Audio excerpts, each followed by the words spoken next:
Welcome to ESPN College Football presented by Chili's. We are set for kickoff. It's the SEC opener for number 9 Texas, as the Horns are in Gainesville taking on Florida for the first time since World War II. And we've got a couple of quarterbacks very much in the spotlight today, as DJ Lagway will get the ball first.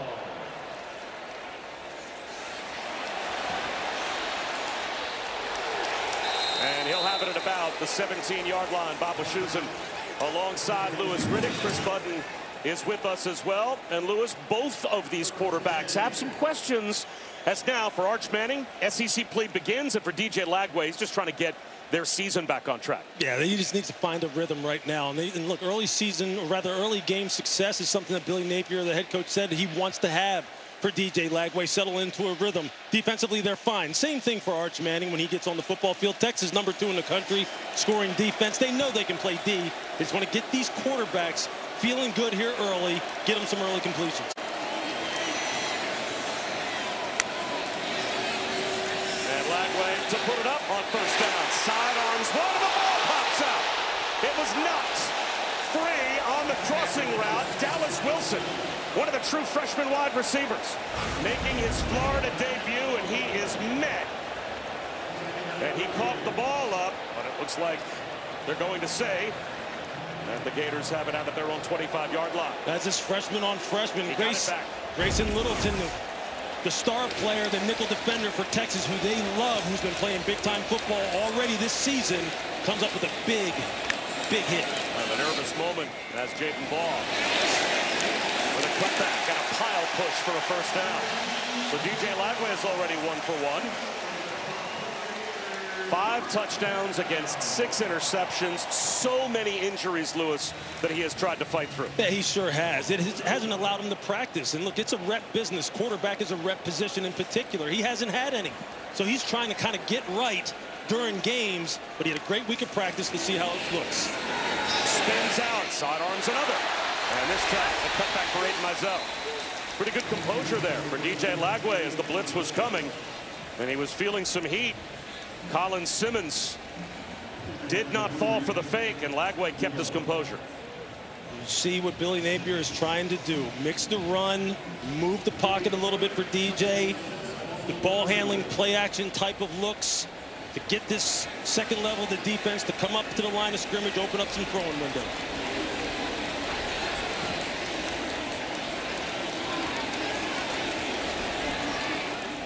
Some rain falling at the swamp. Play clock down to 5. Lagway motions Mizell. Ball shakes off the tackle of Colin Simmons at the line of scrimmage and picked up a yard, maybe a yard and a half. Lianga Lafau eventually finished him off. So now the Gators faced with an early 3rd down. They want to try and keep DJ in 3rd and manageable situations. 3rd and 5, 3rd and 6. They feel that they can deal with that. You know, Texas is going to really try to change the looks. Show blitz, drop out and play coverage. Late rotations by the safety, all orchestrated by Michael Taft, All-American free safety, number 16, lined up in the middle of the field. The Gators have struggled on 3rd down, and Texas has been arguably the best defense in America in the early going. And just like that, the tables turn. Mizell, catch and run for the first down. Nice composure by DJ Lagway. Finds Mizell just coming across on this shallow crosser against this zone coverage look. Puts it right on him so he can catch and run. This is the kind of start that Billy Napier, who you see on your screen, wanted for his young quarterback. Wants to see the ball go into the hands of his receivers, let them do the work. They have receivers now that are electric after the catch.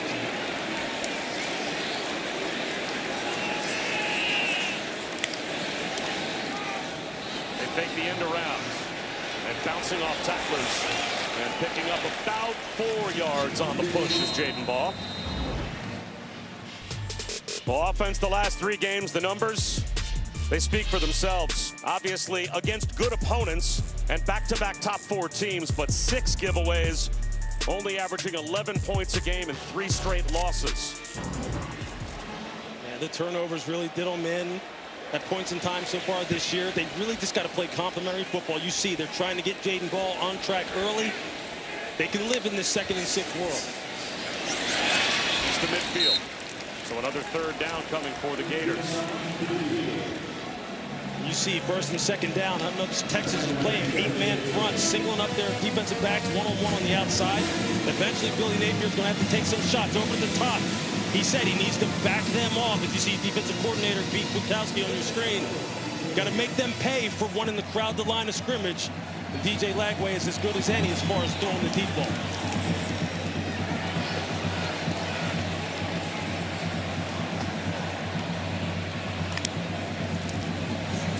Jet sweep. Burnell Brown gets to the edge. First down and more. And takes a big hit out of bounds as well. Run out by Littleton. Burnell Brown III, one of these fantastic freshmen. Just look how quickly he's on the perimeter. They already have outflanked Texas. When you use that kind of speed and get those kind of blocks to just seal the edge, like I said, they have speed for days in this wide receiver group. Just got to get the ball to them. Aiden Hansen in motion. Quick hitter. Dallas Wilson, his second catch. This time he secures the ball and drags tacklers close to another first down. Aiden Gilbar, Jelani McDonald sandwich him at the 26-yard line. This is the first time in about 9 years, and only the fourth time in program history, that Florida has started two true freshman wide receivers. You can already see Burnell Brown, Dallas Wilson making an impact on this opening drive. Dallas Wilson, 6'3", 213 pounds. You just see how strong and physical he is. Ball right up the middle, into the red zone. Another Florida first down. The left side of the Florida offensive line is really where all their power resides. Between Harris, the left guard, Austin Barber, the left tackle. They can really run it on that side of the line of scrimmage. Not many trips to the red zone for the Gators. And look, Texas has played 3 scrimmages their last 3 games, but going back to the #1 team in America on Labor Day weekend, they started off at Ohio State. The Horns have only allowed now 5 total opponent red zone trips this year. This is only the 5th this season. And springing free and now getting inside the 10-yard line is ball. Anthony Hill Jr. brought him down after a gain of 5.5. That's amazing. You're only allowing 1 red zone trip per game defensively, and Florida's made it look pretty easy on this opening drive. Look, they're leaning on this offensive line. Just running what they call duo. Double teams at the point of attack against the defensive tackles, and then just letting Jaden Ball use that fantastic instinct that he has to find running lanes. You saw this in the second half against Miami, which was a closer game than people realize. They moved the ball against a fantastic defensive front then, and they're doing the same thing here. Off again, patiently allowing the blocks to form up and getting to the 5-yard line. They ran 2 tight ends, ran to the strong side. Michael Taft, who's really, as you said, Captain America, right? I mean, he is the leader of that Texas defense, made the stop. It'll be 3rd down and about a half-yard. Yeah, he's just about as good as they get. And down here is where he's going to really shine because of his communication skills and his football intelligence. Look, defensive coordinator Pete Kwiatkowski said sometimes Taft will change the defenses on the fly based off the way the formation is deployed. And they don't even know what he's doing, but they trust him implicitly, and they're going to need him here. Now Billy Napier calls a timeout before a big 3rd down opening drive, and it's been smooth so far for the Gators.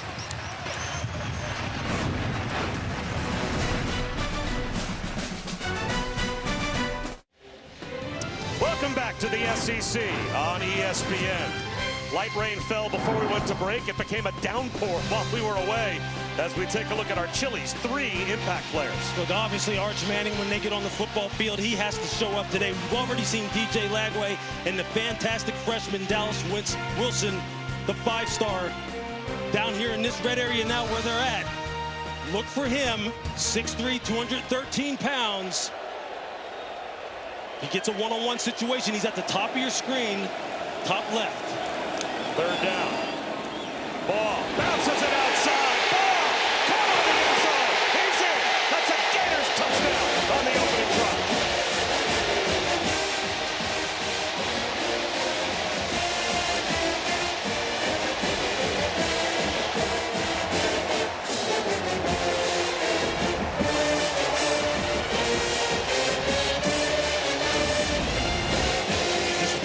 one-on-one, Jaden Ball against Michael Tapp in the hole. And you're going to see the 220-pound Jaden Ball win this one-on-one. Tapp just stops his feet in the hole. And Jaden Ball, that's why he's one of the most dangerous running backs in college football, because he has power and he has jump cut ability and make you miss ability. And that's why you see Billy Napier is going to feed him a lot today. You could not ask for a better start for this Florida offense. DJ Lagway looks comfortable. Offensive line coming off the rock. And they are just running it.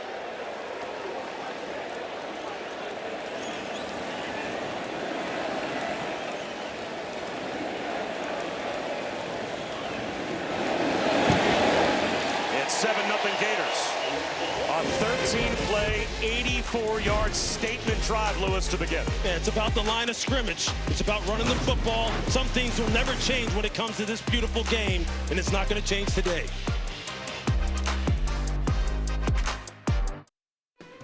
ESPN College Football is presented by Chili's 3 for Me, the best $10.99 you can eat. These the headlines from the last time these two teams met. Texas, Florida, here in Gainesville in 1940. To get to Gainesville, Texas took a 42-hour train ride from Austin. Student tickets were a quarter. A crowd of 14,000 took the game in. And by the way, 14,000 was the biggest to watch a home game that year. And they were on hand to watch Texas win it 26-0. It was amazing to me, Lewis, to think that these two teams in 85 years never crossed paths in a bowl game or a made-for-TV game. These two brand names, 85 years without having played each other, and now they're conference opponents. That is an amazing stat. You know what's more amazing? 42 hours on a train. Like, think about that. I mean, I love trains, but man. Both of these teams trying to get healthy, Chris. Yeah, this bye week coming at a perfect time for Texas. Arch Manning able to get some more pieces around him on this offense. Running back in Travian Wiesner, who was injured in their opener against Ohio State, is back today. Steve Sarkisian telling us he is the heartbeat of this offense. And Emmett Mosley making his debut in a Texas uniform. The transfer from Stanford wide receiver is back today after tearing his hamstring during the summer. Steve Sarkisian telling us it's the physical threat and the maturity that he brings to this offense, and in this kind of crowd today. Well, he last year was #1 in the ACC for freshmen in receptions and yards, a Stanford record for a freshman, most receptions and most yards. And now he makes the move to Texas. We will certainly see Emmett Mosley before too long. When Travian Wiesner tries to get things started, and he is met in the backfield, lost a couple of yards on first down. Swamped under by Tyreek Sapp. It'll be 2nd down and 12. And they just missed the block. Tyreek Sapp coming off the edge at 6'2", 274. He's one of the leaders on this football team. Look, if you like defensive front play, defensive line play, Florida is big, and they are fast to the football. Play action for Arch Manning. Long throw to the sideline, timed up perfectly. Parker Livingston has a first down.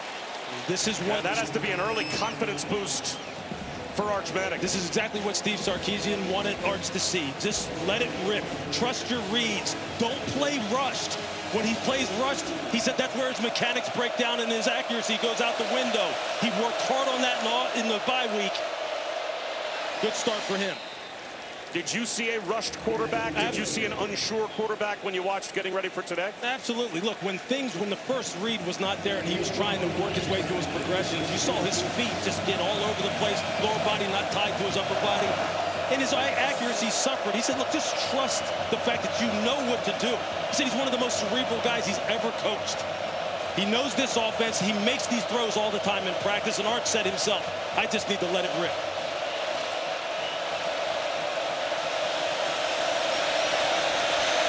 Five-man rush. The pocket forms. Arch Manning takes off with a ball fake. He's cut down, but picks up a first down.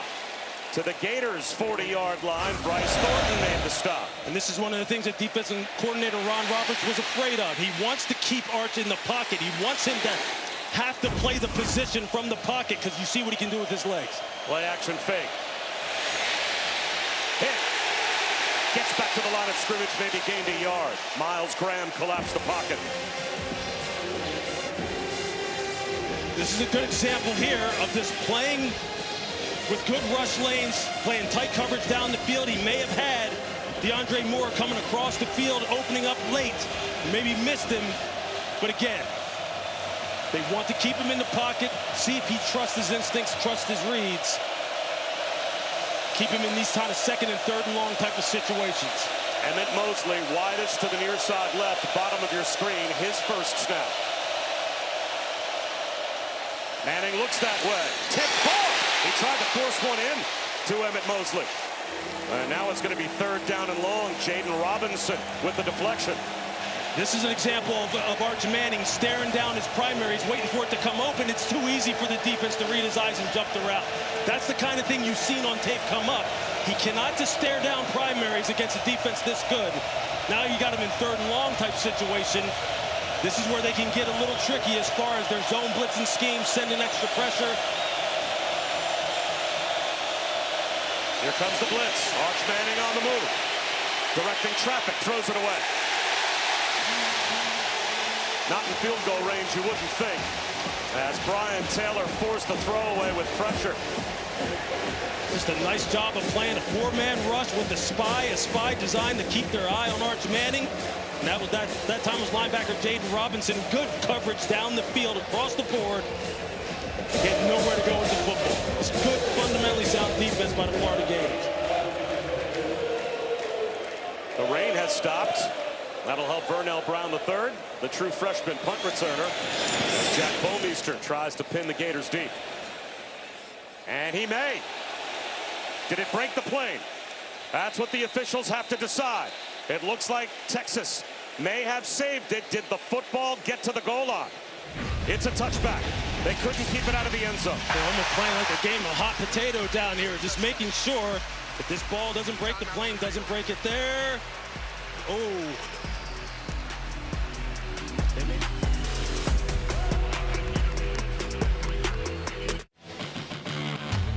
For the keys to victory here today for the offense for Florida. They started off perfectly. DJ Lagway, early success. Hasn't pushed the ball down the field yet, but it's coming. For Texas defense, they want to coverage the skies and hit the quarterback. That's a long football game. They still have opportunities for their offense.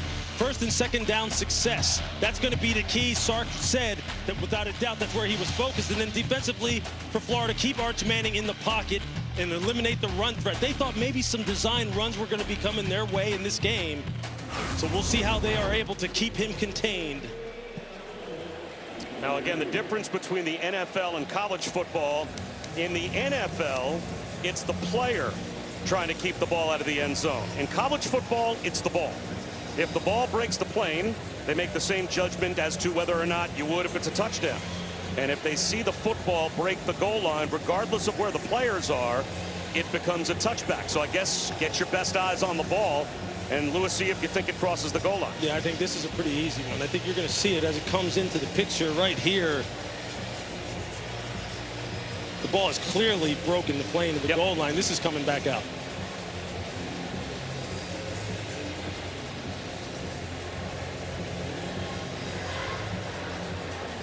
In the NFL, you'll often see players kind of tight roping the goal line, doing whatever they can to stay out of the end zone, and even saving a ball that could be well over the goal line and throwing it back into play. Well, in the NFL, you can do that. In college, it's one of those subtle rules differences. The player can be fully in the end zone as long as he saves it back to the field of play before it breaks the goal line. It would be downed inside the one. We've got our rules expert, Jerry McGinn. He can weigh in. Jerry? Yes, the back judge is in perfect position. He throws his beanbag in the end zone, indicating that the ball did break the plane. So replay is going to need indisputable video evidence that it didn't. But every look that we have, the ball is clearly in the end zone. This ball should go to the 20-yard line. And it looks like they have come to a decision. After video review, the ruling on the field is upheld. It's a touchback. First down, Florida. So the Gators will indeed have it out at the 20-yard line.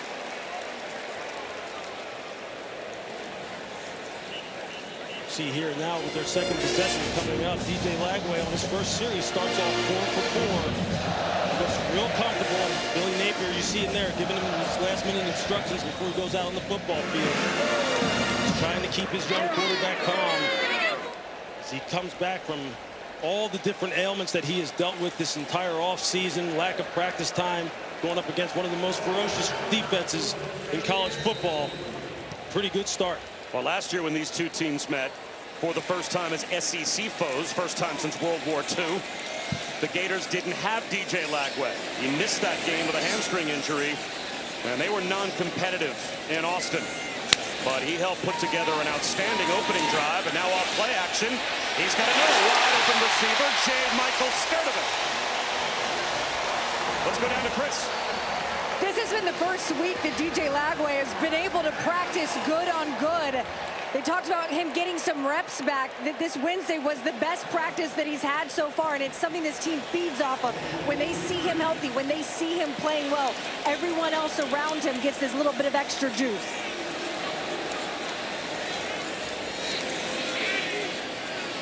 DJ Lagway, of course, has been under fire, as has the head coach, Billy Napier. That's what happens with a 1-3 start. Hayden Ball down the sideline, taking on contact and picking up another Gators first down. He's got 16 more before he's met by Jelani McDonald. The wide zone, that's what they want to hit. As you see Jaden Ball just get out on the perimeter quickly to get that ball north and south. That's where they want to live, getting that ball outside. Jaden Ball, he can run between the tackles as well as anyone. There you see it, 6.1 per carry already in this football game. Your Texas defense right now, this is not what you expected. You don't expect anybody to run the football on you as many 8-man fronts as they play. Ball again. Another piece. Great balance with the stiff off. Steps out of bounds with 12 more. The left side of the offensive line just absolutely doing work right now for Florida. You're just going to see it. You're going to see a pull by the right guard, Damian George. And you see their left side of the offensive line just cave down the Texas front. Jaden Ball having some just obvious creases to exploit, and he is going to do it again. You saw glimpses of this in the second half against the Miami Hurricanes, and they're going right back to it. They know that they can run the football when they are committed to it. And right now, it's only going to help their quarterback settle into his own rhythm. Now a true freshman, Duke Clark, in a tailback. He gets a chance. He sticks his foot in the ground, and he's got 8. There are true freshmen all over the field for the Gators. Wide receivers Vernell Brown and Dallas Wilson, we've already seen them. And Duke Clark, in the absence of Jacoby Jackson, becomes the primary backup to Jaden Ball. You just see that quick cut, stuck that right foot in the ground and got upfield. If you're Steve Sarkisian and the defensive staff for Texas, you're sitting there going, what is happening right now? We've got to get off blocks. We've got to play stronger at the point of attack.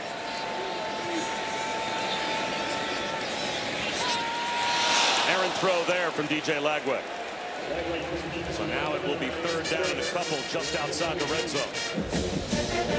You know, Billy Napier was on the hot seat last season with back-to-back wins against ranked teams when he beat late in the year LSU and Ole Miss. And here at the Swamp basically ended the playoff hopes for Ole Miss. That at least got him paroled a bit. A 1-3 start this year. It seems like he's right back on the hot seat and then some. But if you look at the Gators schedule, a lot of opportunities to get yourself back in the good graces of Florida fans if you can win some games, because if they're playing a ranked opponent basically the rest of the way. Starting with a top 10 team today. Here's Duke Clark. First down. Again, you're seeing a theme develop. The Gators really want to run it. They're going to run behind the left side of this offensive line. They're going to run behind the Outland watch list candidate, Austin Barber, to left tackle. And they are just moving the line of scrimmage, not to allow Texas to get off blocks cleanly. They have settled into a nice physical rhythm as far as their play calling is concerned. And Jaden Ball back in. They fake the pitch to him. A roll out for Lagway. And this time he'll throw it away. Now last week, the Gators, Lewis, were 0 for 13 on 3rd down against the Canes. A couple of weeks ago, I should say. Obviously, they had the bye week to help them work on 3rd down offense. It worked. They're 4 for 4 against this Texas defense that has been tremendous this year. And it really, but there's no secret to it. Young quarterbacks really benefit from a strong dominant run game. I think as you saw Lagway just kind of rolling out right there. Just want to kind of like maybe check on him a little bit. The way that play ended. Jump cut for ball. And now they're going to need another third down conversion. Let's go back and look at the first down rollout by Lagway. Did he hurt himself a bit?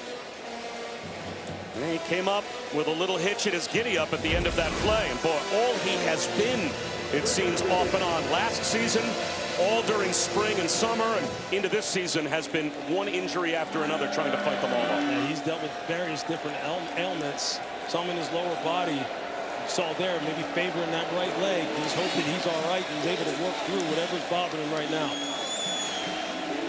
Red zone, 3rd down and 8. Lagway. Jump ball incomplete. Up over the head of Dallas Wilson. So this time the Gators stall, and they will send the field goal group out to try and take an early 2-score lead. You see DJ jogging off the field. He is definitely favoring that right leg a little bit. And you know how this compromises everything you're trying to do as a quarterback when your base is just not right.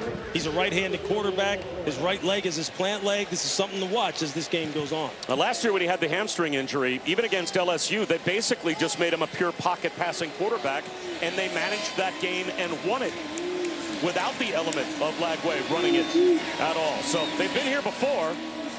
We'll see if they can do it again, but a red zone stop by the Texas defense forces the Gators into a field goal attempt that Trey Smack puts through.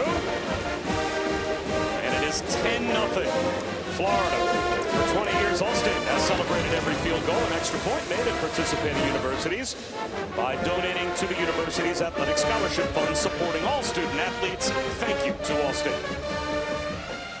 That's a great start for the Florida offense, in spite of the fact that they settled for 3 instead of getting 7. The confidence has to be there after the first month of the season. There was no confidence shown by their offense. Yeah, there's some nice complementary play calling going on by Billy Napier right now as far as the run game and the move the pocket game, the play action pass game. You know that they have wide receivers that can really do things with the ball after the catch. The key here is just the quarterback. It's DJ Lagway and his help. Now the Texas getting their second crack at it. It's kind of the same thing for them. They're a little beat up at running back. They got to get their running game going, and they got to get Arch settled in and get him playing on time and playing in rhythm and trusting what he sees.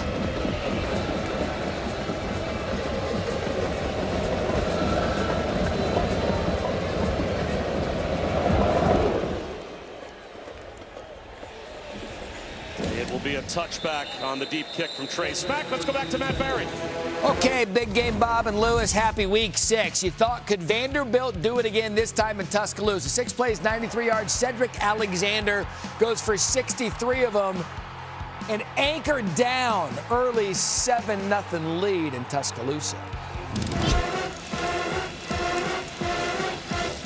Vanderbilt. That used to be the get-right game for everyone in the SEC. No longer. No. Yeah, that's what you love about college football, man. I mean, it's so easy for these football teams. Well, I shouldn't say easy. It's much more possible for these teams to change their rosters around and become competitive. In the age of NIL, it's a beautiful thing to watch. Niblett circles in motion, and they give it to him. The end around for about 3.5 yards. Miles Graham stayed home and made the stop for the Gators. Did he make the stop? He planted, absolutely planted Ryan Niblett, who was someone that Steve Sarkisian told us we need to get him the football. He's got juice, whether it's on jet sweeps, reverses, catching the ball in the backfield. He is an explosive component to this offense that they have to utilize.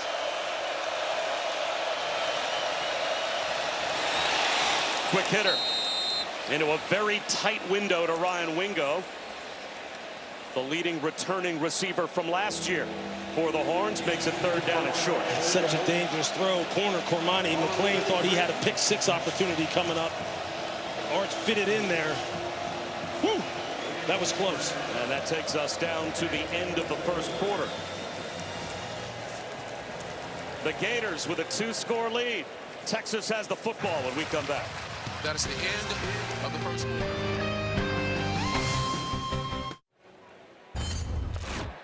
Mark, on 3rd and short, what do you want to see here to be able to continue the drive? Well, I'd like to convert this, get a little rhythm going. We had nice rhythm on the first drive. You know, we just missed a couple plays or gotten 3rd and long. We got to stay out of 3rd and longs, convert these types of 3rd downs, get some points on the board. Thank you, Coach. Thanks, Rick.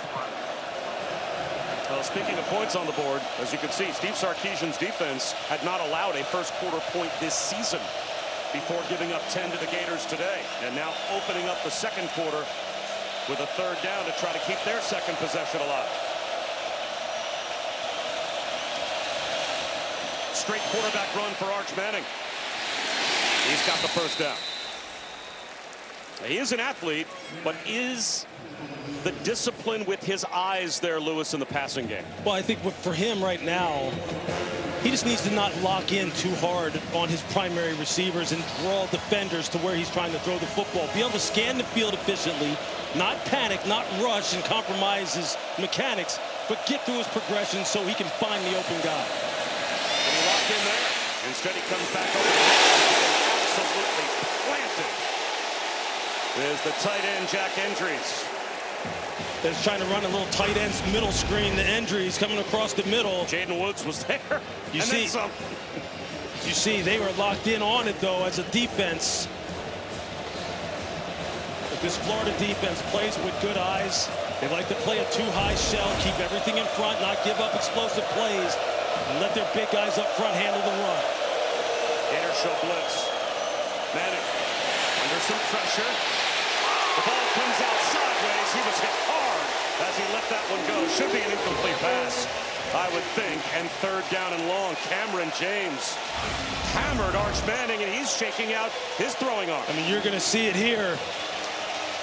Big number 93, Mekhi Bourrier, just getting a good clean rush at that 3 technique spot and getting good pressure in the interior.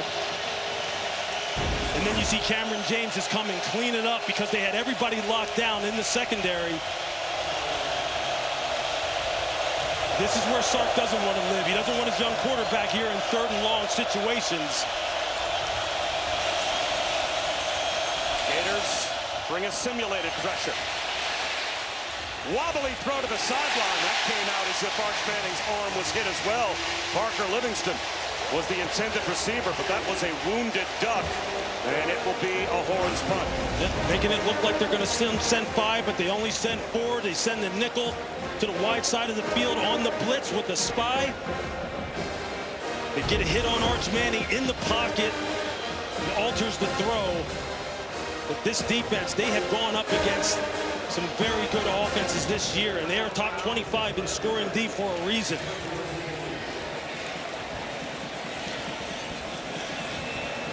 For all the struggles of the Gators offense over the past 3 weeks, their defense, and Billy Napier said it as that punt rolls into the end zone for a touchback from Bomeister, said we're playing championship level defense. We just need consistency from the offense. They've got 10 points on the board and the ball back already.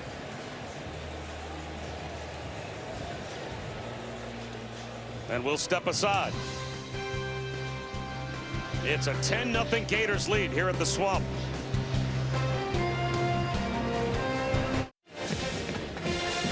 We are back in Gainesville, and you're watching the SEC on ESPN.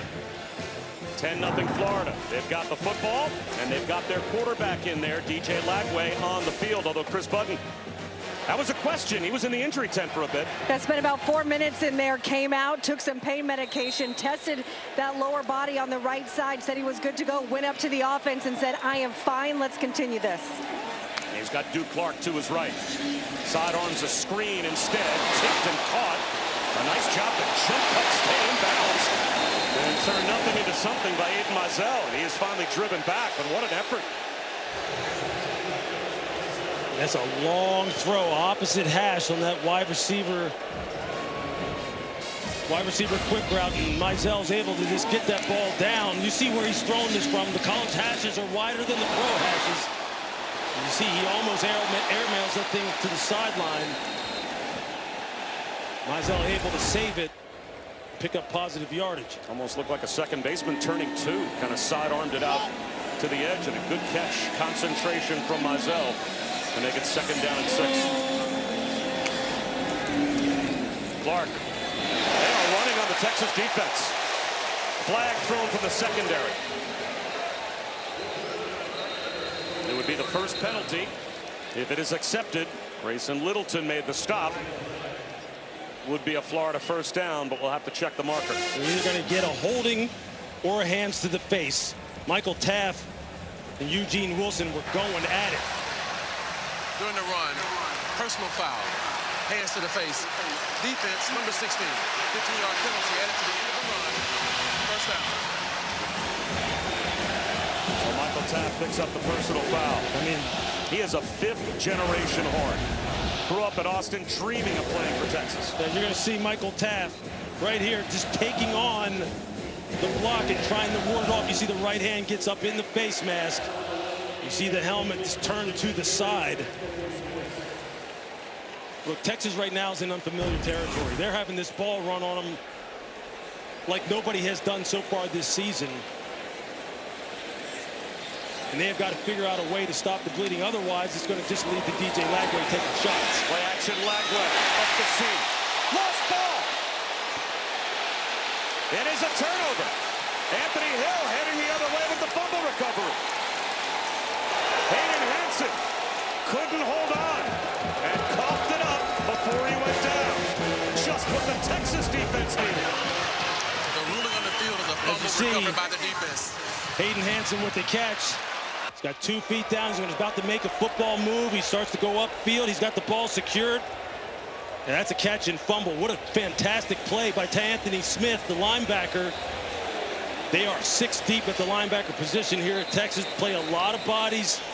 You see they're just punching the ball loose from behind.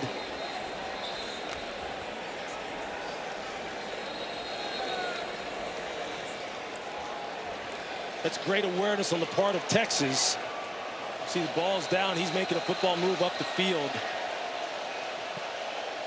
I agree with you, but replay apparently wants to weigh in. The ruling on the field was a fumble recovered by the defense. The previous play is under video review. Again, 2 feet down. Does he make a football move and become a runner? It certainly looked like he did. Sure does. And that's Anthony Smith was able to punch the ball out. Again, Jerry McGinn is our officiating expert. Jerry, do you see what we see? We're looking at the same thing. The receiver does have control of the ball. He turns, and then the ball is punched out as a second act. So I like this as a fumble recovered by Texas. It should be 1st and 10 for Texas. Those are the kind of things as a defense that you practice so you can be intentional about it. You're looking for it in these kind of opportunities, ways in which to give your offense more reps, more series with the ball in their possession. Defenders in today's modern game have perfected this, being able to punch the ball in all different environments. The ruling of a catch on a fumble is upheld. Will be first down Texas. So that's a takeaway for Texas. They have at least 1 takeaway in 28 of their last 29 games. They were number 2 in America last year with 31 total takeaways on defense. And remember, this is a defense that lost, among others, 5 players to the NFL in the top 4 rounds, including 3 players in the top 2 rounds. So they have done an amazing job of not just restocking, but reloading their defense. And now Arch Manning has it in plus territory. Wisner. 2 yards. Tyreek Sapp, another stop for Florida. It's just going to be tough sledding inside running this football. Sark said we got to create angles for our offensive line. You know, maybe more gap scheme with down blocks and pullers out on the perimeter to get some angles for his offensive line against this big Florida defensive front. Sark, one of the best play callers in all of football. He's going to use the run to set up the pass. They've got to get some shots down the field and get Arch Manning into a groove.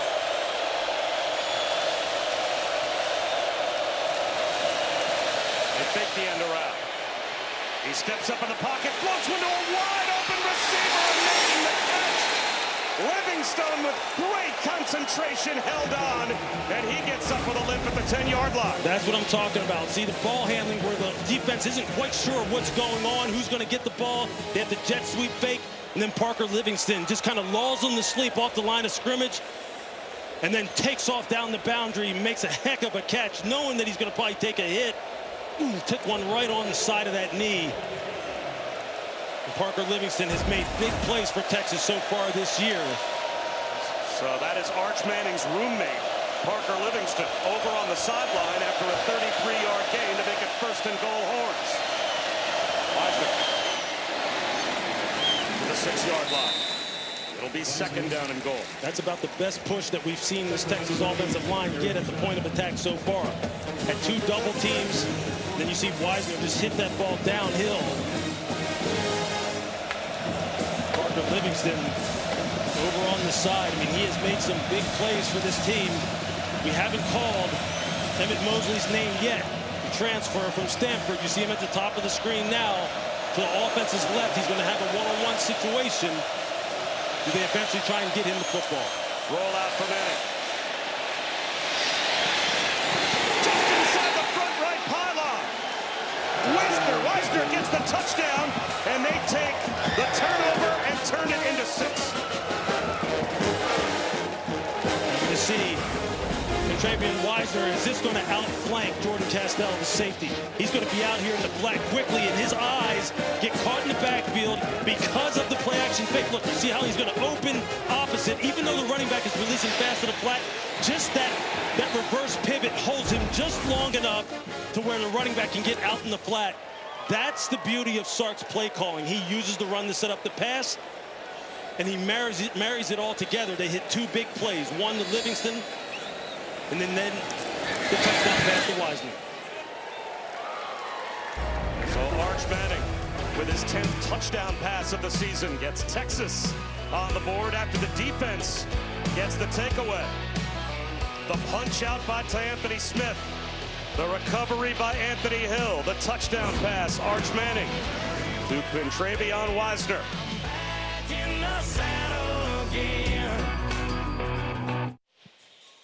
Earlier this week, the V Foundation's partner, Bristol-Myers Squibb, completed their annual Coast to Coast for Cancer bike ride.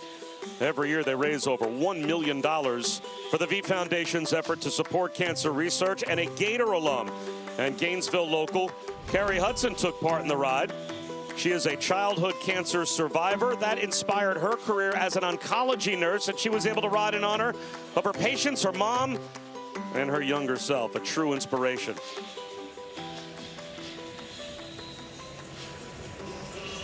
So Texas on the board. Points off turnovers. And giveaways for the Florida offense. That's certainly been a big Achilles heel for them. They're about to get the ball back. We'll see if they respond. Burnell Brown. Returnable inside the 10-yard line. Out of bounds shy of the 25. Coming up at 7:30 Eastern on ABC and the all-new ESPN app. For the first time in about a decade, the Sunshine State rivalry matchup is a ranked versus ranked matchup between Miami and Florida State. As that rivalry game, Lewis, starting to feel a little like the old days when the Gators, or when the Canes and the Noles are both ranked. As we saw Florida State go down in overtime last Friday in Charlottesville to Virginia. We'll see how they bounce back. Yeah, that's a big statement game for them. The test of their resilience. You know that emotions are going to be flying high. We take a look at young DJ Lagway. Just how is he feeling? Is he able to continue that hot start that he's had? From the pocket, swings one wide to Brown. First down.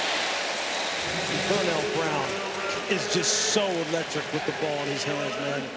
I mean, this is a young freshman who's leading this team in receptions and yardage. 4th in FBS among freshmen in all of the country. Just can make everything happen with the ball in his hands.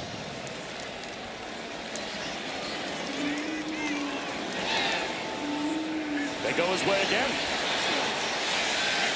He broke a tackle, but this time nowhere to go. 1.5 yards. Michael Taft ran over and helped out Jalen Gilbaugh on the stop. You see them utilizing the short passing game. This is a screen-heavy football team because of the fact that they have so many playmakers and the fact that DJ Lagway has struggled with his accuracy and his mechanics early in the season. They want to get this ball down the field. Eventually, they're going to put it up top. Clark. And now it's going to be third down.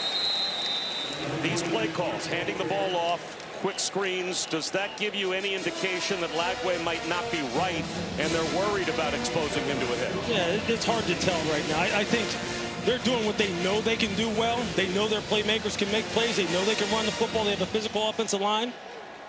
Problem is, if you're not being efficient with those kind of plays, you can sit here in third and long because you're not getting chunks. Now, this is where it gets difficult. This is where Texas start changing up the looks. They have some fantastic pass rushers on the perimeter. They've got to protect the ball. Gators are 4 for 5 on third down. Horns show blitz. Here they come. Lagway off his back foot. Finds a crosser. Michael Sturdivant nearly took it.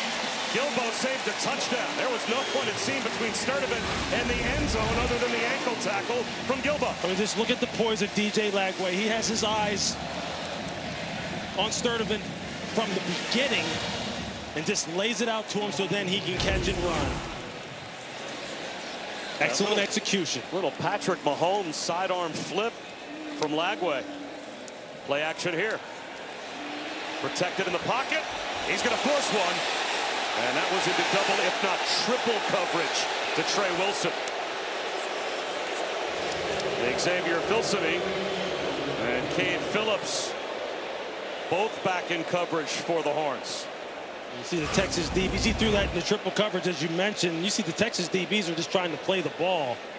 And there's no obvious pass interference there. That's the kind of decision, though, that DJ Lagway can't make. We've seen that happen so far this year, where he gets locked in as well, and this will force the ball into dangerous situations. That's what they can't have.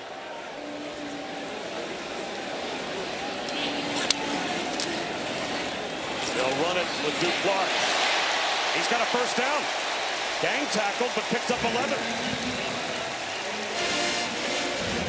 The Florida offensive line is pushing around the Texas defensive front, and they just can't get off blocks. These guys are getting 4 or 5 yards before first contact, which is something Texas is just not used to. There you see it, 60.8 per game for the season. And they've already allowed 113. This is new territory.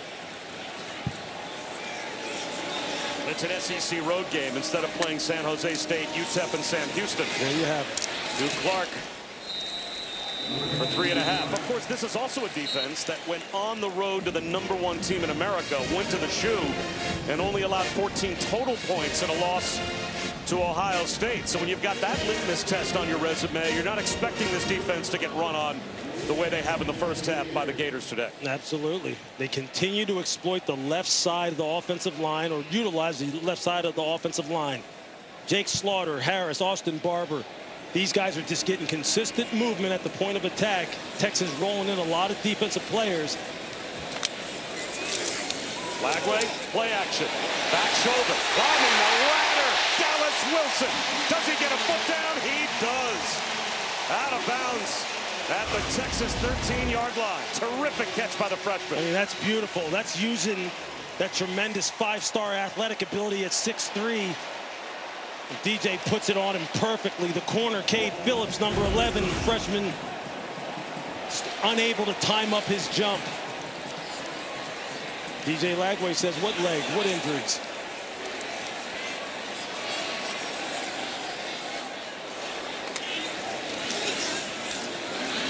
Duke Clark bounces and then gets driven back. Picked up a yard. Cade Phillips, another true freshman on the Texas back end of their defense, came up to make the tackle. And look, they are just loaded with guys, with athletes and body types in the secondary at the second level. They're going to use them all. Florida has come to play. These running backs ball, and there you see Duke Clark just running the football with authority. This offensive line is coming off the football with leverage and power. Jaden Ball now back in after Clark picked up nothing on first down. And now another timeout called to the sideline by Billy Napier, and he's not happy. He is turning around, I think, to his offensive coaches, angry that he had to call that timeout under 5 minutes to go before halftime. Florida.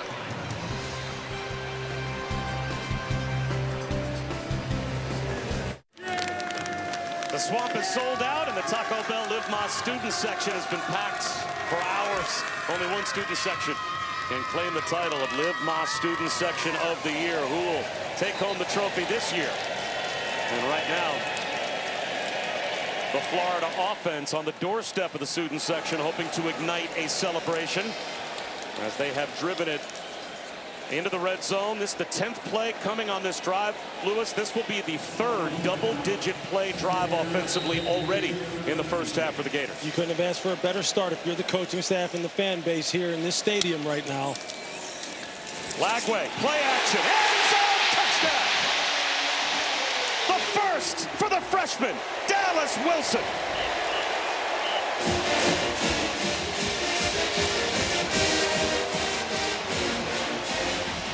See the young freshman Dallas Wilson. What a release off the line of scrimmage. Stem the defensive back outside, then break it hard to the post. Safety Michael Taft can't get there. You got 6. I mean, that is a textbook drive. Marrying the run with the pass. Efficient, methodical.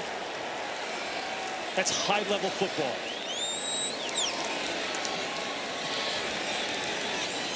Russ Callaway, the offensive coordinator, told us Dallas Wilson's first practice.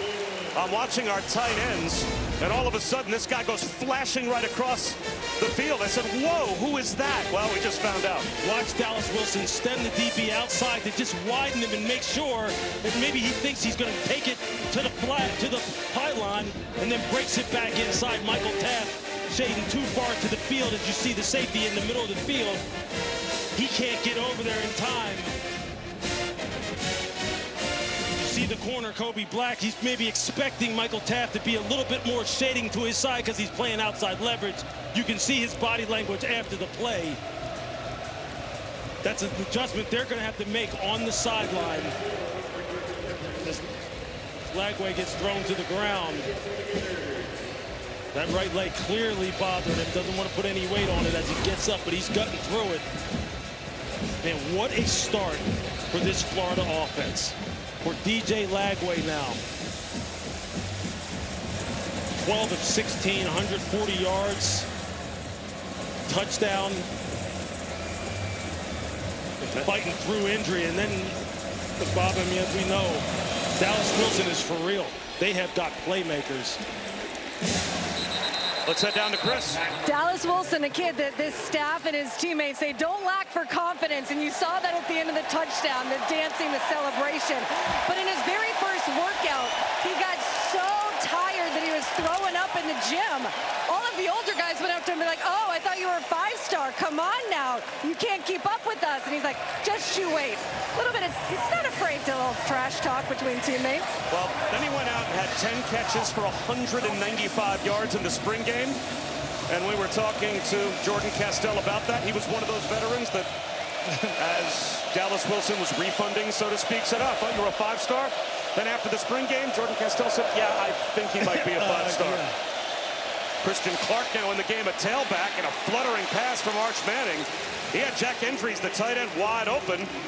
And again, it looked like he was bothered in the pocket by the pass rush. I think you're going to see Jaden Woods get a hit on him. Number 15, freshman defensive end. You see it right there. Might have got a little hands to the side of Arch Manning's helmet. But they know Texas is going to have to put the ball up in the air a little bit, try and produce some chunk plays of their own. And this defensive line is going to start to tee off. Jaden Woods, Cameron James, all the edge rushers. DeAndre Moore in motion. Niblett on the pitch. Lasso down after a gain of 1. Boy, Devin Moore came flying up. He helped out Miles Graham on the tackle. Now it's going to be 3rd down and 9. I mean, just watch Miles Graham. Just look at this. He doesn't go for anything. Watch his feet mirror what is happening in the backfield. Look at it. That's patience. That's being sure of what you're seeing. That's scouting. That's film work during the season. And he takes off like a rocket. Now they got him in 3rd and long. Now they can dial up some of their rush games. Disguise. You see the secondary trying to communicate. Gators show blitz. They're coming off the edge. Pocket collapsing. Man this one up the seam. It's incomplete. Boy, Emmett Mosley for a walk-in touchdown if he could have put it on him. Emmett Mosley with the double move on Cormani McClain. You can see it at the right side of your screen. He's able to move up in the pocket. He ran a little out and up, and he was wide open. That was going to be a house call. George Gums, you're going to see him coming to the screen late here, number 34, and he gets his hands up on Arch Manning, and he's not able to really set himself and throw the football. Now Jack Bomeister drives the change field position, and they block the punt through the back of the end zone for 2. Special teams strikes for the Gators.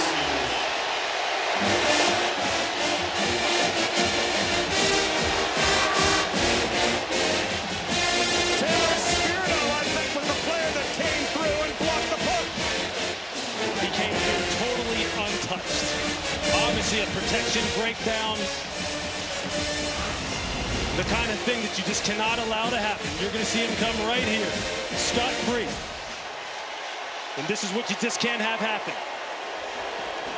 Florida has made a concerted effort to upgrade their special teams. We saw it a year ago when we covered them down in Tennessee. Big punt returns. This unit in particular has given them a lot of big plays. And that's the kind of thing that can ignite a football team and really give it just extra firepower. Spirito scores 2. And Texas is lucky it wasn't 6 more, that went through the back of the end zone. It's now 41. 19-7 Gators, and they're about to get the football back. Joe Houston, the special teams coach for the Florida Gators, has a professional background, worked in New England for years. And I can just tell you this, when you work for the New England Patriots and you work under Bill Belichick, special teams is a priority. And it has become a priority here in Florida, and you see what it can do for your football team. It's a 3-phase game, folks, and you see how big of a role it can play.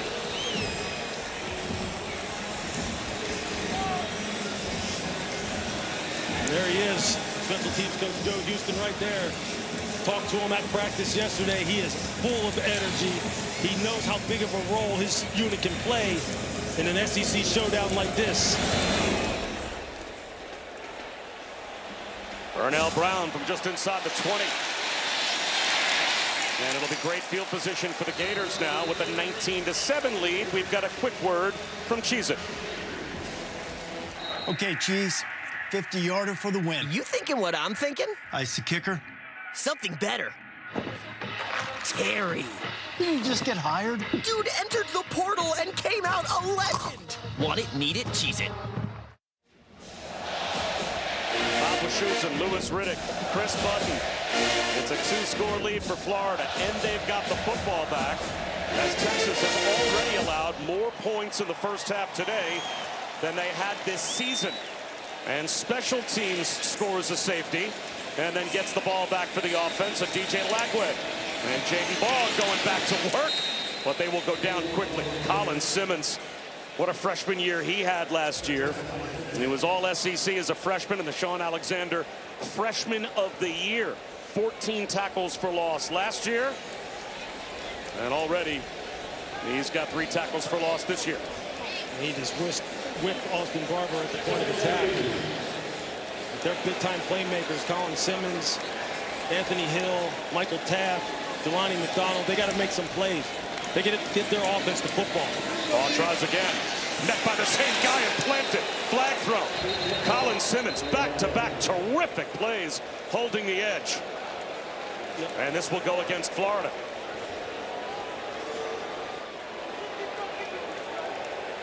Well, they were right at arguably Texas's best. And Colin Simmons said no twice.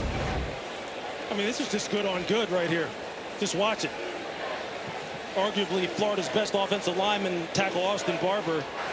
You see Colin Simmons. You see the hand use, the extension. 10-yard penalty. Second down. And the getting off blocks like he knows it. He knows he's one of the best players in the country as far as edge players are concerned. He's got ideal measurables. 6'3", 240 pounds, just scratching the surface of his awesome potential. Surprised at all that Sark took the penalty. He gives Florida the down back after Simmons had made another terrific tackle. It would have been 3rd down and long. It's 2nd down and long. Draw play for Jaden Ball, and it worked out. It's another tackle at the line of scrimmage. This is getting to be a record with a skip in it. It's Colin Simmons. What did we just say? The big-time playmakers like Simmons, like Anthony Hill. He's just taking this series over. Like Michael Taft, they have to start showing up and making plays, maybe produce more turnovers. How about TFLs, tackles for loss? That's 3 big-time plays in a row. Big time. Is that just what Texas needed to after giving up the safety? Imagine if the Gators put together another scoring drive before halftime. Sark is saying, I need field position. And they do have to snap it before the 2-minute timeout. They'll run a screen to Jaden Ball. It's a flashy play for Jaden Ball, but nowhere near picking up the 1st down. That will take us down to the 2-minute timeout. So Texas will get another chance with the ball before halftime. This is the 2-minute timeout. Grayson Littleton going, where'd he go? This great athletes all over the field. Just a classic SEC showdown. I'm Matt Barry. Coming up in the Lexus halftime report, highlights from around the SEC, including Vandy looking dandy again against Alabama in that rematch. And I got to tell you what we're keeping an eye on at the Rose Bowl. Nico Iamaleava and UCLA are blowing out 7th-ranked Penn State. Highlights of that and more coming up at half. What? What's happening at the Rose Bowl? It's one of those Saturdays, isn't it? Wow. Alabama on the ropes, Penn State on the ropes, Texas on the ropes. That's why you love football. You got to line up and play. Long way to go in all these games. First punt for the Gators. Tommy Doman skies it. And there's a bump. I think one of the Texas players got blocked into Ryan Niblett as he tried to come forward and make a fair catch. And if it's his own player, it's not kick-catch interference. So this will back the Horns up inside their own 15-yard line. Arch Manning will go back to work now, Lewis, on a drive that feels very important before halftime for the Longhorns. Yeah, it does. There he is, 6 for 12, only 63 yards. Maybe missed a big shot to Emmett Mosley, although he was getting hit on the release. He's had some good moments. He's also had some moments that look the same as they've looked all season long. Locking in the primary targets, delivering the ball off target. See if he can put together a drive here before the half. The long field to deal with, but has all 3 timeouts. A little slow at the mesh point with Wisner. And he only picked up a yard. Ryan Taylor was there to bring him down for Florida. So Texas will run their 2-minute offense, it appears. A little deliberate. There, 1.5 minutes to go. They do start the 3rd quarter with the ball as well. So a chance to put together back-to-back scores. As Manning will throw, but this play blown dead. It's going to be a false start. False start. Offense, number 74. 5-yard penalty. 2nd down.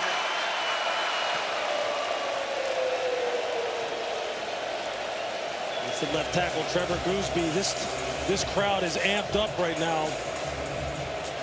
On the play previous, they averted disaster. Arch Manning, Contravian Wisner, they almost messed up that mesh point. That ball could have been on the ground. Florida could have had the football maybe going in again. They got to be careful here. Ball security is important. Now the officials are getting together, as I believe there may have been, with a false start and the clock running, an opportunity for a 10-second runoff here.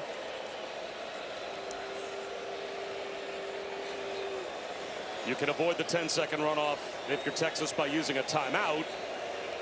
I guess they're giving that option to Steve Sarkisian. Now the opposition can say we don't want the 10-second runoff. They want to leave the time on the clock if you're the Gators. Texas has declined timeout to avoid a 10-second runoff. Would Florida want the 10-second runoff? Please reset the game clock to 1:19. Run 10 seconds and be 1:09 on the game clock. I would think the Gators would probably want maximum time on the clock as they've got Texas back to second and 14. As they still have a timeout to use.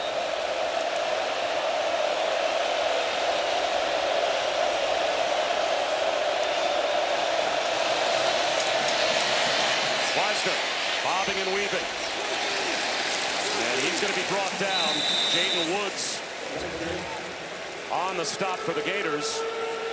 And I would think now, would you not call timeout if you're Florida? Yeah, absolutely. See if you can get an extra possession, maybe get some favorable field position. And now they finally do. Billy Napier will call timeout, but he let time come off the clock before he did. As we're down to 38 seconds to go as we take a look at today's playbook, brought to you by Flyhouse. You're just seeing high-level execution by the Florida offense, starting with the run by Jaden Ball. Arch Manning with the reverse pivot, able to get out on the perimeter and complete that pass to Weisner for the touchdown. And then DJ Lagway going to the do-it-all freshman Dallas Wilson. And special teams, the unheralded third phase of football coming through for Florida once again.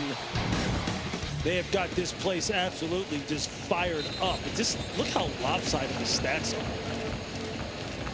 I mean, I don't know if anybody predicted that Florida would look this efficient.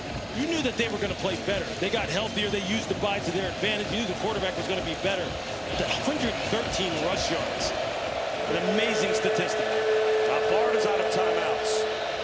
So Texas can get this game to the locker room.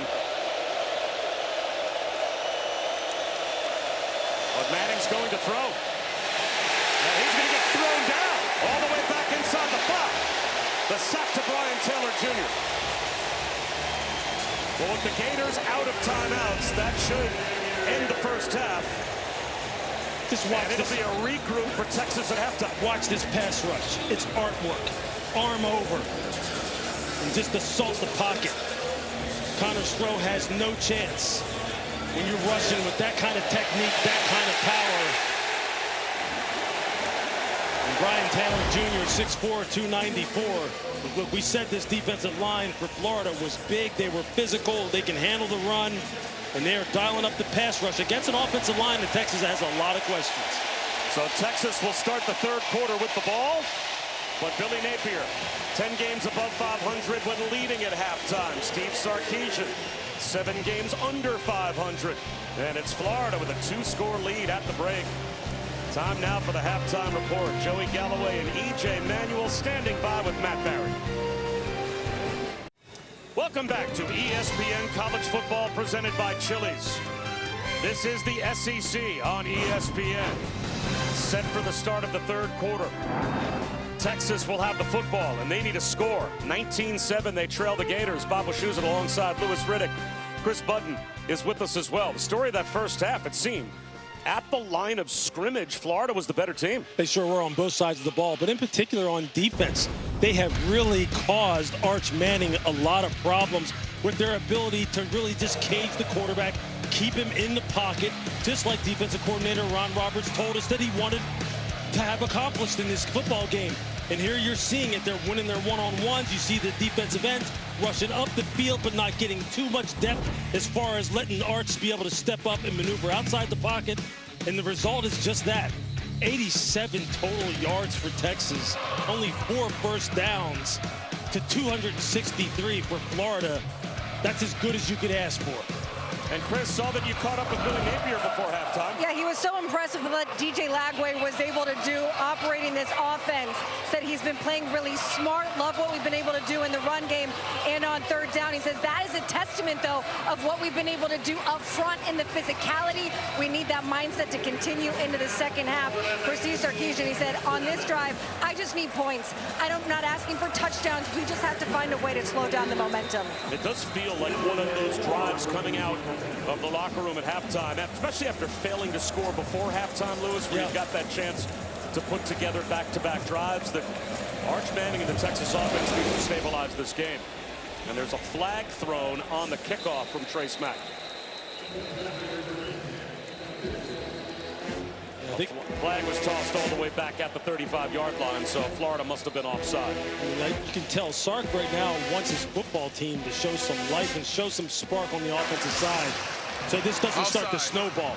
Kicking team number 22. 5-yard penalty from the touchback spot. First down. Is that lean on Arch Manning in the pass game? Is that leaning on Travion Wisner in the run game? Where, play calling wise, are you trying to go here? It's a total comprehensive effort, and you know it starts up front with this offensive line, and right now they're not able to get any rhythm running the football because of Florida's defensive line just controlling this game. They've missed some big shots in the passing game, but Arch hasn't had a whole bunch of time. He's been harassed as well. It starts up front and works its way back from there. We'll see if it plays out. And it's good to see Parker Livingston back on the field at the bottom of your screen. They'll run it with Wisner. Let's go down to Chris and check on Livingston and that injury before halftime, Chris. To your point, there was a concern when we saw him leave the field. Was it a knee? You can see the brace on his right calf, but good to see him back out here, one of Arch Manning's favorite weapons. And one of his roommates. And that's a dangerous shot right there that could have resulted in a major injury. It's a good thing that he's able to walk away from that. And now he's the motion man. Again, the pocket collapses, and again, Arch Manning goes down. Makai Barrow getting his start, back healthy for the first time in 3 weeks. Just watch the rush from the defensive tackles. They are just whipping Texas offensive line. They're winning when they get on the edge with quick hands, swim moves. And these are big men now. Barrow is 349 pounds. Brian Taylor is 294. They are controlling the interior pocket and pushing it right back into the lap of Arch Manning, and he has nowhere to go. Makai Barrow had been out the last 3 weeks. Makes an impact there. Arch Manning. Again, trying to escape the pass rush. Can't do it. Flag down as well. Tyreek Sapp, Miles Graham, Jaden Woods, they were all pursuing Arch Manning. Again, Arch has nowhere to go with the football. It's just a 4-man rush with the spy. Holding. Offense number 52. With man coverage. Fourth down. Man coverage across the back end. It's safe. You're going to see a safety drop down into the box. Just play a little one-hole type of situation, one robber, and there's nowhere really to throw the football. By the time he sees Ryan Wingo uncovering down the seam, it's too late. The initial coverage by the Florida defense is causing him to hold the football and giving time to this defensive front to rush. Just working beautifully. Ernell Brown watches this punt take a bounce up the sideline, fields it, and saves his team some yardage in the process. You can kick off your NFL Sunday with the Countdown Crew on ESPN before a must-win game for the Ravens. Adam Schefter will have the latest on Baltimore playing without Lamar Jackson. And then the Jaguars host the Chiefs on Monday Night Football at 8 Eastern.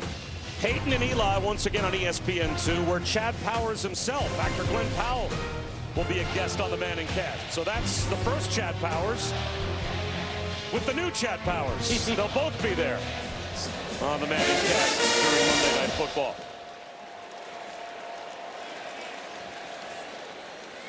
DJ Lagway with Duke Clark behind.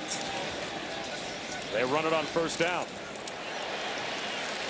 And even the times where the run game isn't as successful, it still seems to produce 3, 4, 5 yards. That's a good run through traffic by Duke Clark. If you're getting 4+ running the football, if you're getting 4+ on first down in particular, you are winning.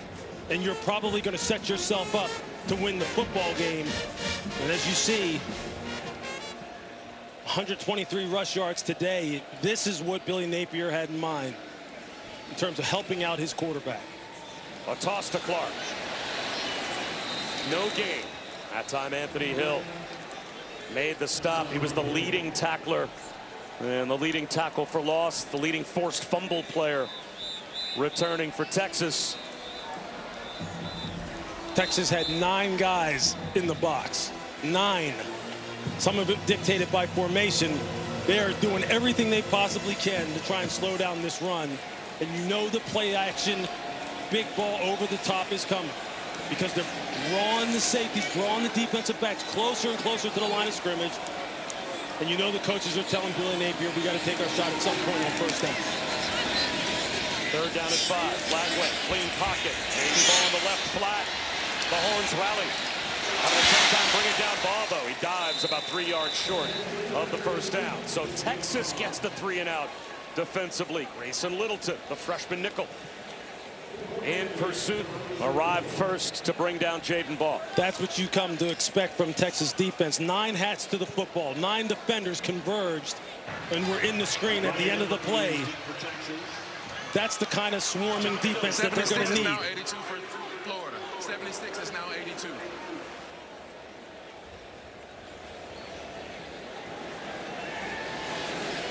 Tommy Doman to punt for the second time. Ryan Niblett watches it float out of bounds. And it's up near the 30-yard line of Texas. The Horns will start at their own 35 when we come back.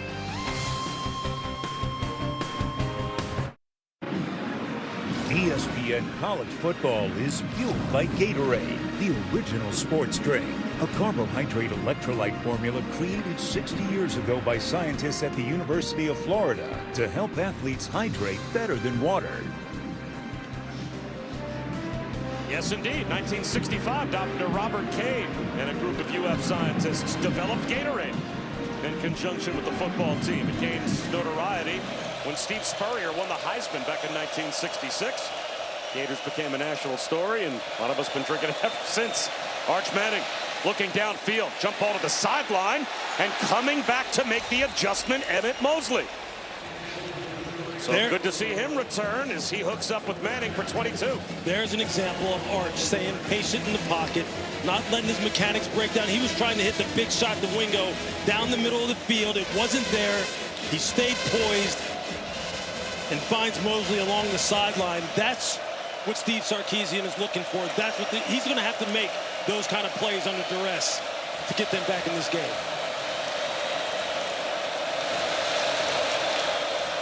Backwards pass. This is a trick play. And it is there. Jack Andrews can't catch it. They had it. Oh, it was missed by Ryan Wingo. He had Andrews wide open and just overthrew him. It was dialed up, and it could not have worked out better for Texas except in the execution. You see Andrews just kind of come off the line of scrimmage nice and slow and then take off down the field. And those are the kind of plays that you just got to make count. Sark called it at just the right time. Missed opportunity. Instead, it's 2nd down and 10. Quarterback run for Arch Manning. Weaving and tripped up at the line of scrimmage by Sharif Denson. So instead of a touchdown a couple of plays ago, the Horns have 3rd down and 10 at the Gators' 43-yard line. Just continue to have issues with being able to establish some go-to plays on 3rd down situations. And here in the swamp here today, it hasn't gotten any better. This is where this defensive front has rushed with discipline and effectiveness. Quarterback draw. Arch Manning only picks up about 2, maybe 3. Now, are you running quarterback draw there with the idea of going for it on 4th down? It's 4th down and 8 at the plus 41-yard line. No, you've got the punt group, it looks like, forming up on the Texas sideline. Yeah, it's just way too early with 9:22 in the 3rd. And you just got to put this on your defense a little bit. They got to rise up and get either a turnover, get good field position by getting some negative plays, maybe a big punt return. There's a lot of football left to be played. A 4th down and a full 7. But still hurts to punt from the opponent's 40-yard line. No doubt. No doubt. Bomeister with the end-over-end kick. Bounces into the end zone past Ryan Niblett. It was there to be downed at the goal line, and they couldn't keep it out of the end zone.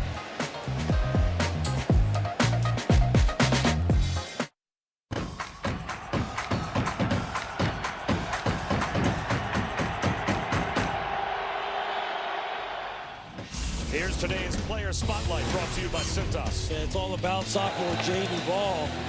Fantastic sophomore running back. He has just run the football with aggressiveness, toughness, great vision here on this wide zone. You see a little bit of the speed, and then the aggressive finish. And just look at the feet here in the hole. He makes the All-American Michael Taft just grasp that air. And so far today, 13 carries, 66 yards, averaging 5.1 per carry. That's just what the football gods ordered for DJ Lagway. A complementary run game, an explosive passing game, an explosive, efficient passing game. And that's how you have a 19-7 lead. Jaden Ball, the leading rusher last year as a freshman for Florida. He was all SEC on the freshman team. Pre-snap penalty will cost the Gators 5. False start. Offense, number 58, 5-yard penalty. First down.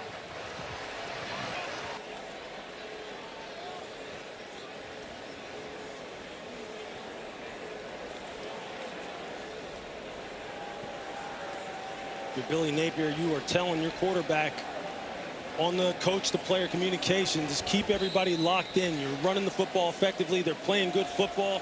Don't want any self-inflicted penalties that result in giving Texas favorable field position. Lagway looks at Sturdivant. Instead comes back the other way. One-on-one.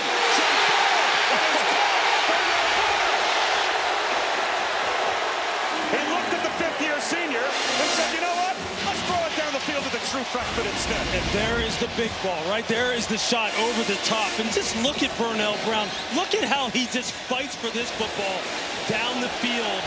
This is his freshman 5-star versus freshman 5-star. Vernell Brown against Grayson Littleton. And Vernell Brown just wins it. He has shown that he can make these spectacular catches. He opened up the season in the first game of the year looking like Odell Beckham Jr. That's just fantastic. Lagway, swing pass, Jaden Ball. Out of bounds close to the 20-yard line. Michael Taft made the stop after a gain of 3. These young receivers, Vernell Brown and Dallas Wilson. And there you see the big shot over the top. Just perfect pass protection. He can take a shot and just say, hey, look, my receivers are better than your DBs. I'm just going to put it up there and let them go make a play.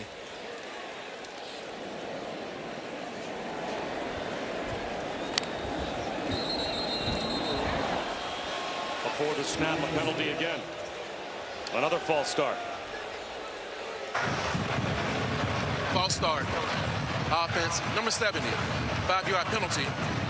Second down. It's Damian George. Right now, the only thing stopping Florida's momentum on offense is themselves. Billy Napier is in a groove. And he is locked in with his quarterback. He's locked in with his offensive line. The running back's running hard. Vernell Brown III, Eugene Wilson, all making plays. Sidearm throw. Mizell hoping for a tunnel screen to develop. And that door shut quickly by the Horns. Brad Watson hustled over to make the stop for Texas. So now it's 3rd down and 9, just inside the 25-yard line. Critical for Texas to shut the door in this 3rd down situation and force a field goal attempt. Cannot afford to let this drive continue on and have Florida just continue to hog the time of possession.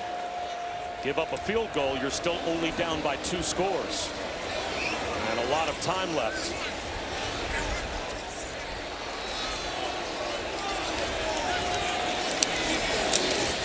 And they'll run it with Ball. He gets to the 20-yard line. Colin Simmons made the stop. The crowd at the Swamp booing that call. But a field goal here puts you up 15 with 6 minutes to go in the 3rd quarter. I feel a little bit of their restlessness, though. Look, DJ Lagway has been in a nice rhythm. These wide receivers are making plays. There's some PTSD for Florida fans over the past few years. No question. That might be showing up here. I mean, these young wide receivers have been making plays, and the quarterback has been protecting the ball and making good decisions. 38-yard field goal attempt for Trace Mack.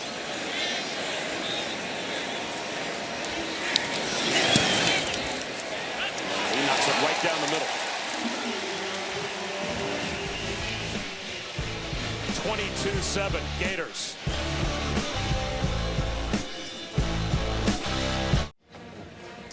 Let's take a look at this week's college football rankings, brought to you by Capital One. Penn State has woken up against UCLA, but they're still behind, and Texas and Alabama. No easy weeks in the SEC, Lewis. Absolutely not. I mean, this is what you love, man. Decide all these things on the football field. You can't assume anything in this great college football season that we're having. I mean, just look at us. How about the games that we've called? How many upsets have we called? I mean, it's incredible. 4 upsets in a row. Wow.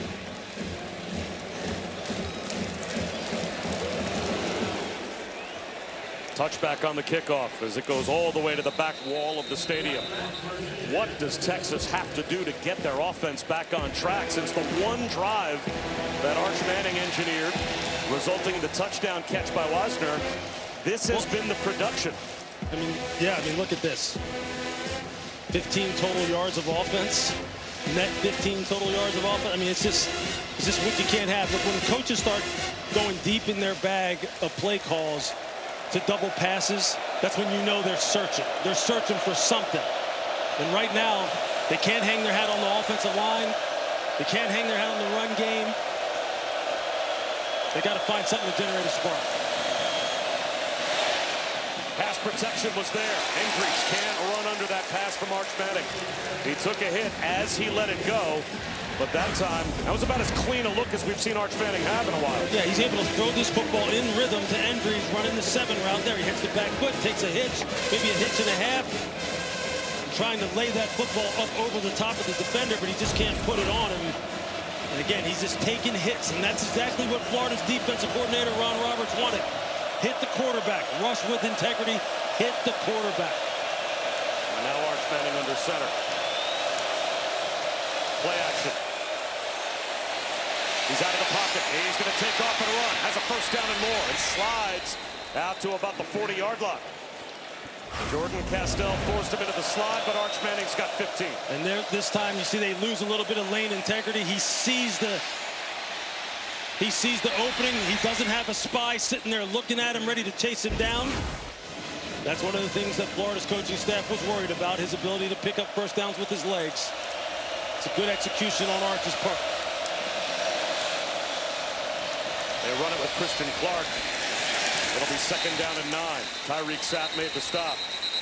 You know, Steve Sarkisian told us that in practice during the bye week, they forced Arch Manning into basically 4-3 throws, right, Lewis? Like, you have to go through your progressions, but all of that practice is really tough to capitalize on if you can't protect him. He hasn't had time to get to his 3rd and 4th reads. Absolutely not. Everything breaks down when the protection breaks down. So what do you do? Arch has shown a lot of poise. I think, look, he's just going to have to make some individual plays. He's going to have to throw the football with accuracy when the pocket is clean. Every rep counts. The throwback screen. Underthrown. Christian Clark scoops it up, and jitterbugs for about 8 yards. A yard shy of the first down, gets out to the 49-yard line. See, everything is so hard to come by in terms of positive plays. You're seeing Sark is having to dig deep into his play calling sheet. The double passes, the throwback screens, the tight end throwback screens. It's a grind for a play caller right now. Well, we thought Christian Clark scooped it up. Did he? The ruling on the field is a catch for a completed pass. The previous play is under video review. Now the crowd, I think, saw the ball touch the ground. If, in the opinion of the officials, a player has firm grasp of the football, it can touch the ground. Now the question is, does he have full, firm control as the nose of the ball brushes the ground? Would you call that a catch? I would call that a catch. It's a heck of a catch. I mean, it is razor thin. But it doesn't look like he ever loses control of the football. Yeah, you see him. He's got it gripped by his fingertips. But he looks like he's still controlling it. Jerry McGinn, again, our officiating expert. Jerry, this seems to be one of those that could go either way. You're correct. This could go either way, but the ruling on the field is a catch. So they're going to have indisputable video evidence to dispute this. And it does appear that he does have control of the ball, even though it touches the ground. I'm expecting this to be upheld. That's a great point. When the precedent is set on the field, they ruled it a catch. That means that the video evidence has to be indisputable, clear and obvious that they got it wrong. Here is the decision that makes it official. After video review, the ruling on the field is upheld for a completed pass. That's the right call. The crowd booing, but again, the ball can touch the ground as long as and Billy Napier's, I'm sure, making the same argument. I'm looking up at the big screen and I see the ball touch the ground, but if in the opinion of the officials, Christian Clark's got firm grasp of the football, it's not incomplete just because it brushed the ground. So now 3rd down and 1. Big play at midfield. And Wisner back in. Now you may be looking at 2-down territory. Do you just try to run the football to pick it up? Or do you try and go for a shot play here and kind of lull Florida to sleep? Pitch, flags down, false start. And that might have been a crowd noise-induced false start. Although Texas is pointing at the Gators. False start. Offense, left tackle. 5-yard penalty. 3rd down. And the Gators were right. So now it's 3rd down and 6. I think you're looking at the right tackle. You're going to see 73. Brandon Baker. He's the one who moved. 73 was a fouling player. Correct. It was the right tackle, not the left tackle. But now you're out of 2-down territory, possibly. Now the play calling changes.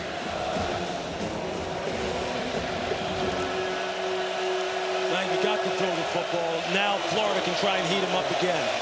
Rush with 4, keep a spy so he doesn't get out of the box. It is a 4-man rush. Long throw. Coming back to make the catch is Emmett Mosley. It's a great route. Gain of 17 on 3rd down. That's a big one for Texas. Great route by Emmett Mosley against Cormani McClain. Look at him. Makes him think that this sells him on the go route. And just as McClain opens his hips to go on the go route, he snaps it off. Arch puts it right on him. Those are the kind of plays. They need to stack those kind of plays on top of each other. The only receiver that Texas signed in the portal from Stanford was Mosley, and he made a big play there. And now they're looking for another big play to the back of the end zone. Ryan Wingo got a foot down for the touchdown. What a throw from there. That is high-level quarterback play. That's what Steve Sarkisian is talking about. He was trying to get the football to Emmett Mosley again. Couldn't get it to him. Had to step up in the pocket, kept 2 hands on the football. Was able to identify Wingo streaking on the post and puts it right on it. And Steve Sarkisian opting to kick the extra point here to make this an 8-point game. There'd be an analytics argument to say at some point if you have to have 2, you go for 2 now. But if you go for 2 now and you don't get it, you're still down 2 scores. So the extra point here will make this a 1-point game or a 1-score game after the officials sort out whatever they're having a conversation over.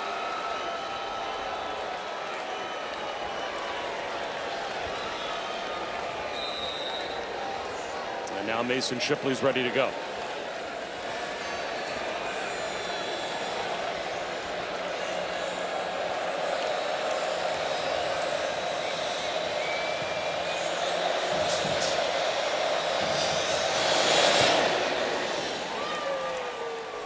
It's the Gators by 8 with 2:43 to go in the 3rd. You see he's trying to get the football down here on the little stop route, but it's not open. So then he picks up Wingo, who's just running the post. No safety in the middle of the field. You're going to see the safety drop down at the top of the screen. Corner and outside leverage. Arch, perfect execution. Nice and calm in the pocket, 2 hands on the football, just slides to his left. Look, you see him looking to his right. He's like, man, it's not there. I got a free rusher coming in my face. And I've got Ryan Wingo just streaking on the post. He has been a big playmaker for them this year. That's just good eyes by Arch. That's good composure. threw the football on balance, didn't get overly excited. Big time play.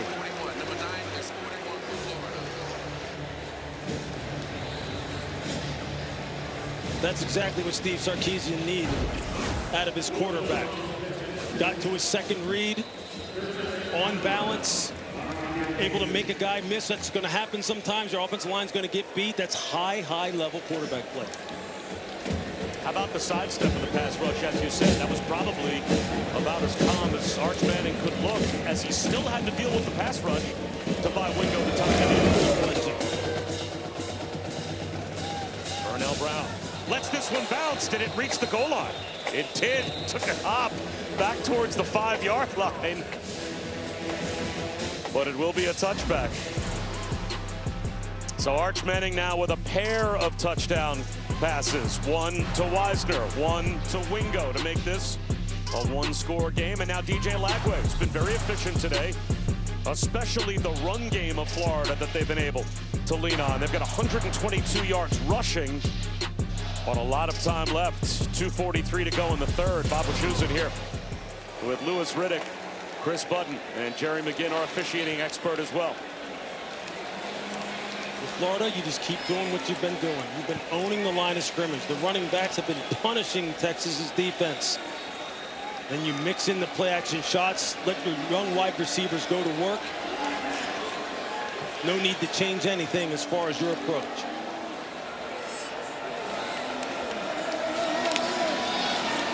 Play action for Lagway.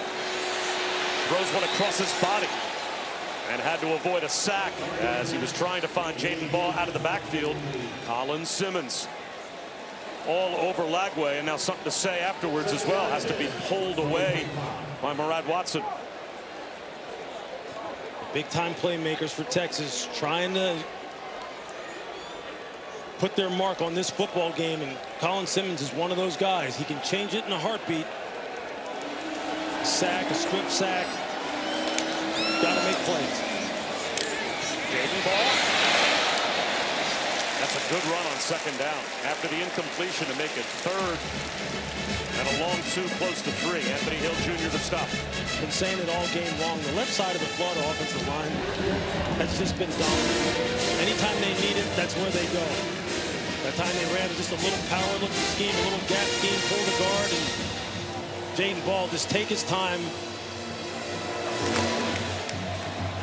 Now you've got him in the third and short situation, exactly where you want to be.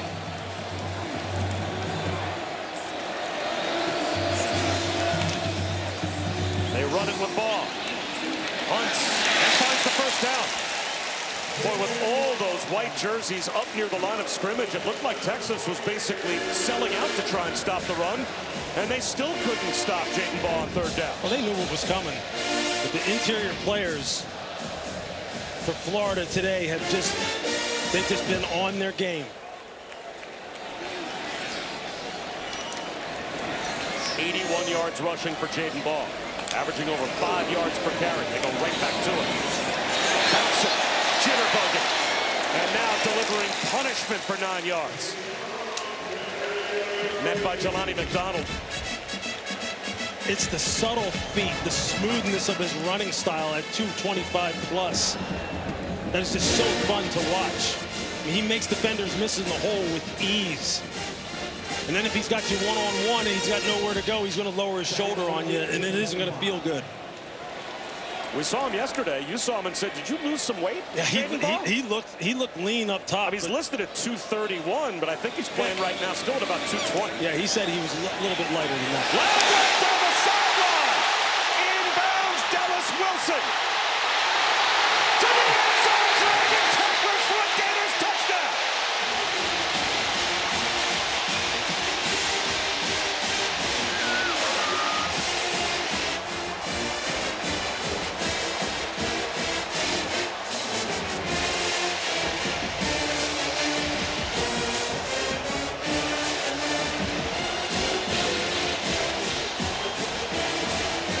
Did Dallas Wilson stay in? If he did, this is a home run hitter hitting a home run. There he's in, he's in, he's in, he's in. This kid is living up to all the hype. That's a true freshman. That's a grown man. That's a grown man in a young kid's body.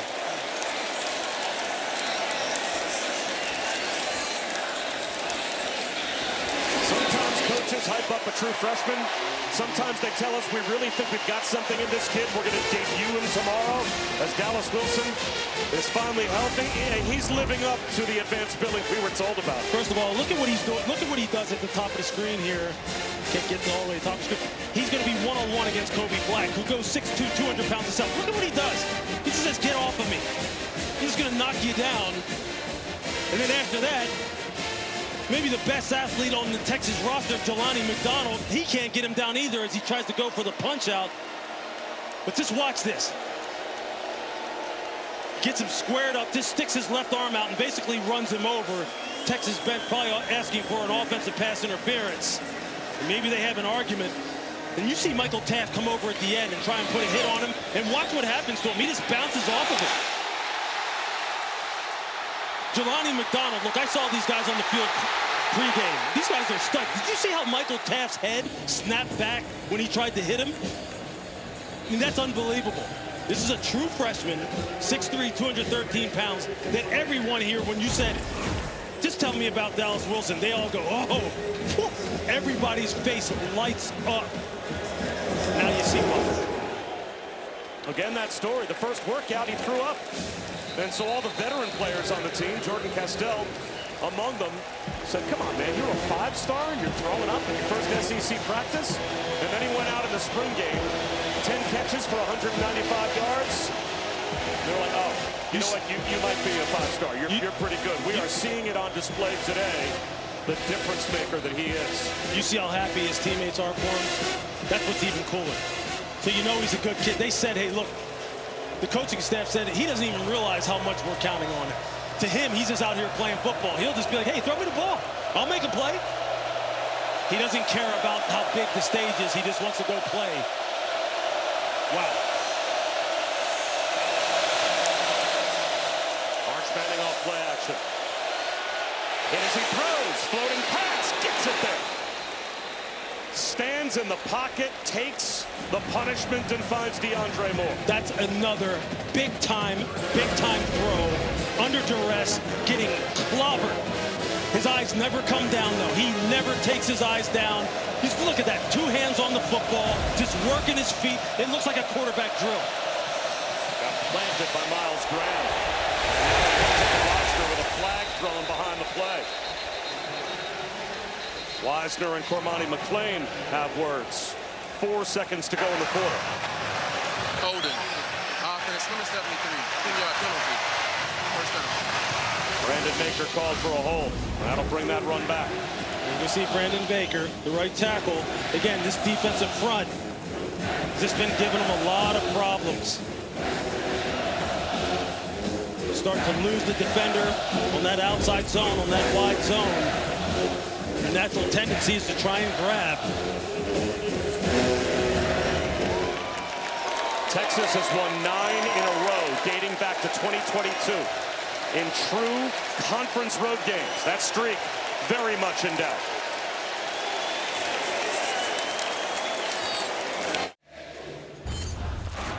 Coach, what has been the difference today with the physicality by your boys up front on both sides of the ball?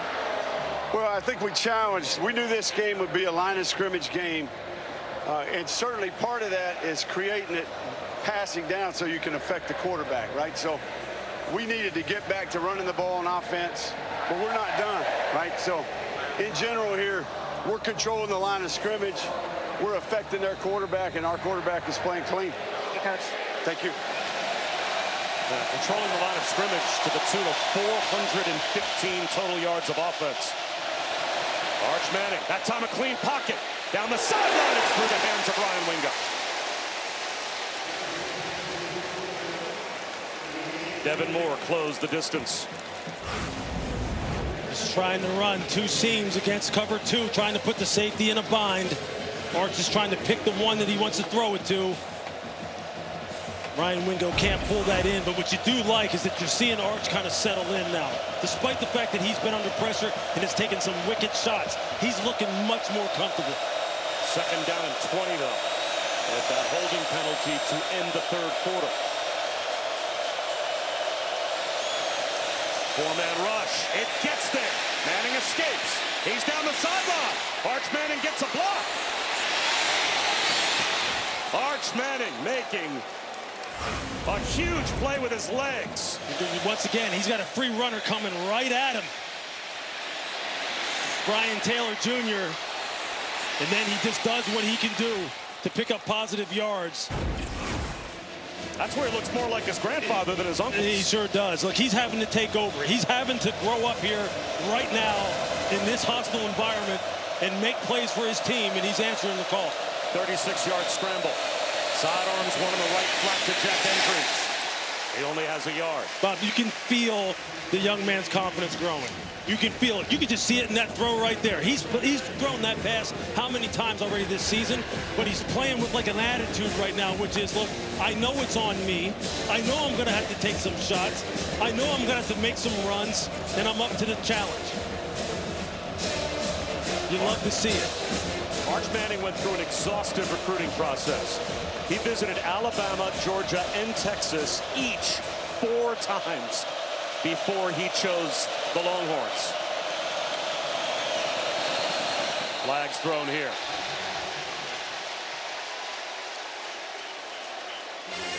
And we talked to him about his choice of Texas and why it was such an exhaustive process.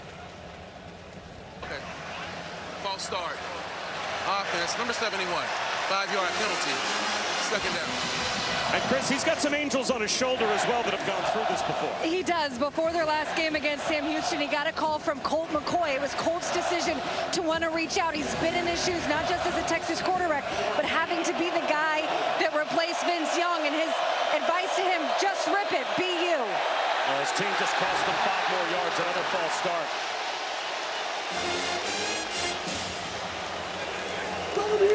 When Sark talks about we have to be better around him, when offensive coaches talk about you have to be better around your quarterback. False start. Offense, number 71. 5-yard penalty. Second down. These are the kind of things that they're talking about. You got to lock in. This is a hostile environment. I mean, just look at this crowd. I mean, look at them. They're at full decibels right now.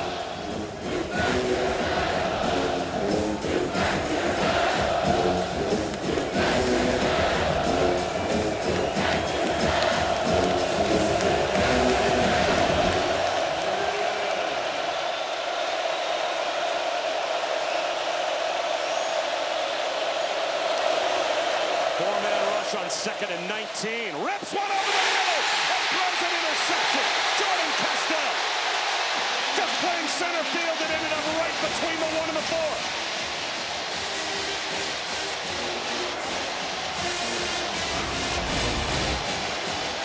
You see, he's just trying to hit Emmett Mosley coming across the field. You're going to see Castell just sitting there in this too high look. He's just playing it top down. He's playing a version of cover 4, and he just misses a little bit. And the safety is right where he needs to be. Sometimes you get gifts. And in this case, Jordan Castell got one. Florida back in business. We return to the swamp where you are watching the SEC on ESPN. This is ESPN College Football presented by Chili's. Texas allowing their first quarter points of the season. It was 10-0 Florida to start. And now they've opened up a 29-14 lead, and the Gators have the ball back.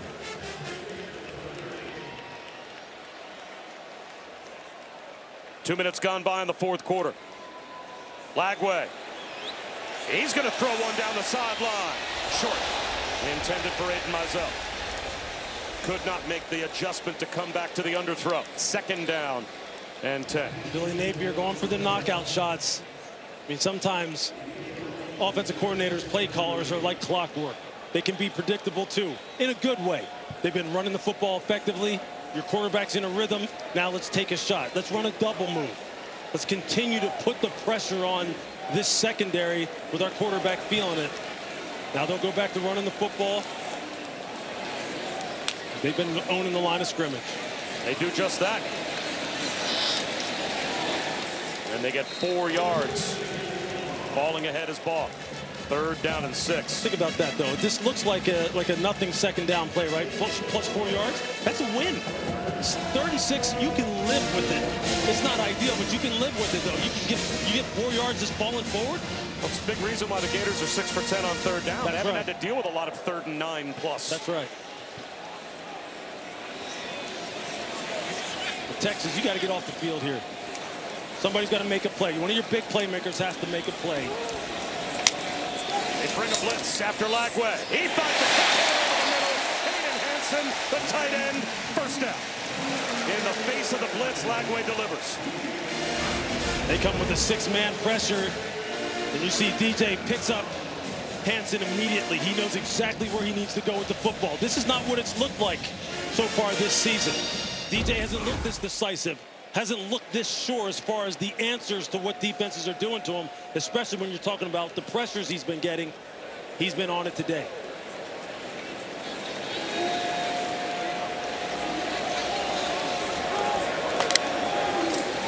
Run it again with Ball. No gain on 1st down. Well, DJ Lagway, when he was in high school, Lewis, he was a safety and a running quarterback that would kind of come in and I guess run wildcat. As a sophomore, switched to quarterback full-time, then went to a quarterback camp at Texas. Oddly enough, he had no offers. Arch Manning was also at that camp. He's come a long way since then. He sure has. Look, we got to lay our eyes on him for the first time in Knoxville last year, and we're blown away. He's got all the potential in the world. Sidearms one again. And again, it's Dallas Wilson. Monster. And again, it's 3rd down and manageable. This kid is just a monster. Just so big and so strong. They're loaded down here at the skill positions, especially at wide receiver. But Dallas Wilson making his debut today. A big reason why they are 7 for 11 today on 3rd down, as he is up to 112 yards receiving with 2 touchdowns. Again, you got to answer the bell for your Texas. You got to figure out a way. You got to figure out a way to get off the football field, make them punt here. They run it with Ball. He is strung out and brought down behind the line of scrimmage by Anthony Smith. That's a huge tackle for loss for the Horns defense. And that will bring Tommy Doman out to punt. That's the ideal outcome that you're looking for. Is Billy Napier, look, he knows this game is far from over.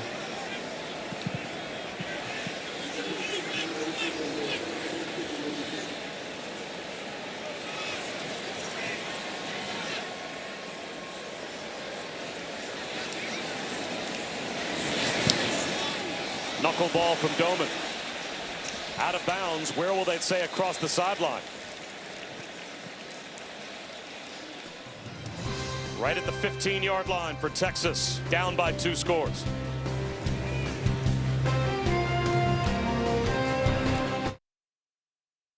ESPN College Football is presented by Chili's 3 for Me, the best $10.99 you can eat. Uncle Peyton never beat the Gators. Uncle Eli was perfect. Arch Manning trying to make more like Eli than Peyton, but he needs 2 scores in the last 10 minutes to possibly force overtime. At some point, a 2-point conversion has to come into play. It's 29-14 Florida with 9:56 to go. And with Texas starting all the way back at their own 15-yard line, Lewis, at some point you're going to arrive at a time on the clock where this becomes 4-down territory for Texas, needing 2. No question. We're fast approaching it. Now Arch Manning is going to have to do Manning-type stuff. Play action. And he steps up and goes down. They wanted to push it down the field, but the blitz arrived. Sharif Denson put the pressure on and forced him up in the pocket.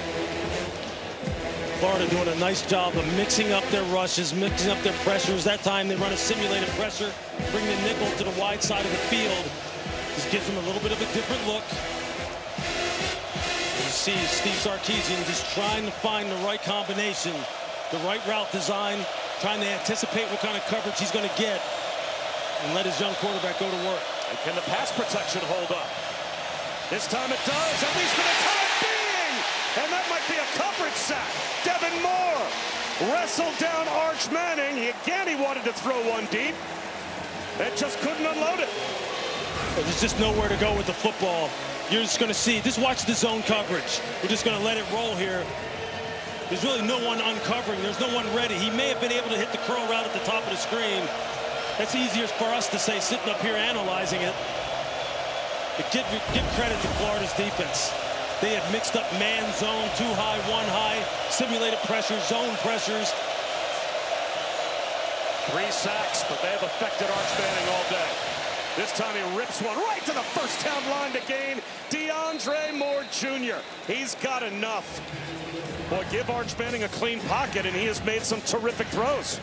That is a great throw into this cover 4 looking scheme, maybe a quarter half scheme as they call it. He finds the open man running that out from the slot. Big time throw. Now they run it. Wisner bouncing. Flag down, thrown behind the play. A gain of 3. Castell made the stop, but it's coming back. Offense number 84, 10-yard penalty, first down. And now we're down to 8 minutes to go. Yeah, it's tight end Jordan Washington again. When you start losing defenders to your outside, watch what you do. Your natural tendency is to grab, because you know where the ball is obviously declaring, and you don't want your guy to make the play. That's just a natural instinct. It happens to the best of them. It's just untimely in this situation. Now you're way behind the sticks. And the clock moving as we approach the midway point of the 4th quarter.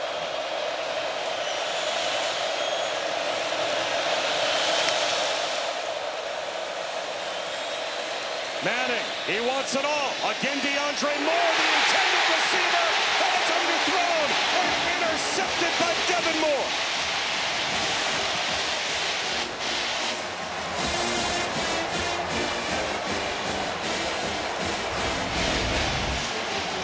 Watch this play by Devin Moore. Watch him wheel turn and find this football. Again, this looks like combine work. He knows that he's beat on the 7. He doesn't panic. He just wheels and then high points the football. Nothing makes me happier than good defensive back play. That's perfect.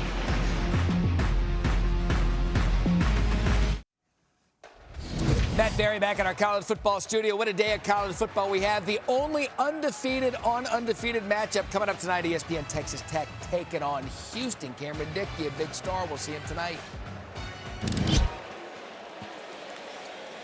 Texas Tech number 11 as Jaden Baugh trying to finish off number 9 Texas. And if the Gators are able to do so, these are 2 trends that will flip in a big way today. Florida looking for their 18th all-time win against a top 10 team when they are unranked. But Texas, in their history, pretty dominant as a top 10 team against unranked opponents. This is a different animal today. It sure is. This is a much healthier, motivated football team than Billy Napier really feels as though now that his quarterback is healthy, the way this offensive line has played, Dallas Wilson's debut has been nothing short of spectacular. Fluttering pass. That's going to be intercepted. Just what Texas needed. DJ Lagway was hit, and the ball came out wobbly. Michael Taft picks it off, and Texas has it right back with 6:43 to go. Just watch Michael Taft, the All-American free safety. Just watch him. He's going to shuffle and then break. Can't get the full draw there on the screen. Shuffle, back pedal, read the quarterback's eyes, go. Even before DJ Lagway let it go, he was already in full break with the perfect angle. And Cole Brevard got his hand up and just got a piece of the throwing arm of DJ Lagway, and that very much affected the throw. Absolutely. Saw the ball fluttering. Again, just good fundamental play. Back-to-back plays by the secondaries of Florida and now Texas and Michael Taft. So the Gators were going for the knockout punch. That gamble turns into a giveaway, and Arch Manning blitzed, sacked again. Jaden Robinson off the edge. It's just another simulated pressure. Just watch. They have a guy here who's going to come in and drop out, and then they're going to bring the pressure off the edge. It's a great design. You just don't know who's coming, but they're still only rushing 4. It's just confusing the offensive line, confusing the quarterback, getting free runners to get free hits on the quarterback. It's just a masterful game plan on the part of Florida. Another blitz. Same player. This time Manning escapes. Heaves one. Incomplete. He did well to avoid the blitzing Jaden Robinson and keep the play alive, but he overthrew DeAndre Moore. It's basically the same blitz. It's the same simulated pressure, except this time they bring Jaden Robinson inside instead of off the edge. It's the same coverage. And right now, Ron Roberts, he's in his bag, the defensive coordinator for Florida. It's just a cat and mouse between he and Steve Sarkisian right now. Football at the highest level. 3rd and 17.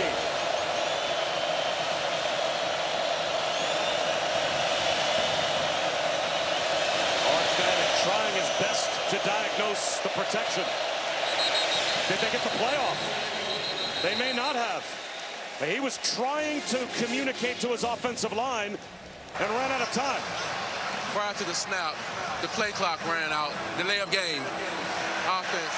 5-yard penalty. 3rd down. And now it's 3rd and 22. And what's your play call for 3rd and 22, Bob? Well, you need to get half of it because it's probably it's 4-down territory at this point. Absolutely. I mean, these are just like almost impossible situations. Is my point. I mean, it's just it's so difficult.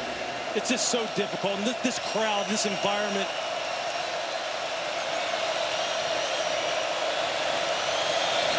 That's a false start. Ryan Wingo started upfield before they snapped the ball. He went in motion and just took off. False start. Offense, number 1. 5-yard penalty. 3rd down. He tried to time it up and just took off early. Yeah, you're going to see him here. And his back is to the line of scrimmage. He doesn't know. I mean, Arch gives a clap and then another one for the ball to be snapped, but he's already gone. And with the way this crowd is at full decibels, I mean, there's just no way, unless you time that up perfectly, you can do it. Wisner lowers his shoulders, gets to the 20-yard line. Now it's 4th down and 16. There's 5:55 to go. And this is a very low percentage play here. And with all your timeouts, if you're Steve Sarkisian, do you punt? It looks like they will. They need 2 scores. I don't know, Lewis. It almost feels like you have to go for this on 4th and 16 to have any realistic chance, down by 2 touchdowns and a 2-point conversion having to factor in as well. True. On your own 20, you know, though, if you don't make it, the game is over. I mean, the game may be over anyway at this point, considering how Florida has really controlled the line of scrimmage. Burnell Brown, fair catch at the 35-yard line of Florida. Coming up tonight at 7:30 Eastern on the SEC Network and the all-new ESPN app, Texas A&M at number 6 right now will host Mississippi State. Fun coaching matchup tonight as well. Jeff Lebby and Mike Elko at 7:30 Eastern on the SEC Network. You got to like what Jeff Lebby has done coming over from Oklahoma. And both coaches done a great job of flipping things. And those guys are both great guys to talk to when you talk to them in production meetings. Mike Elko, one of the very best, and A&M is rolling.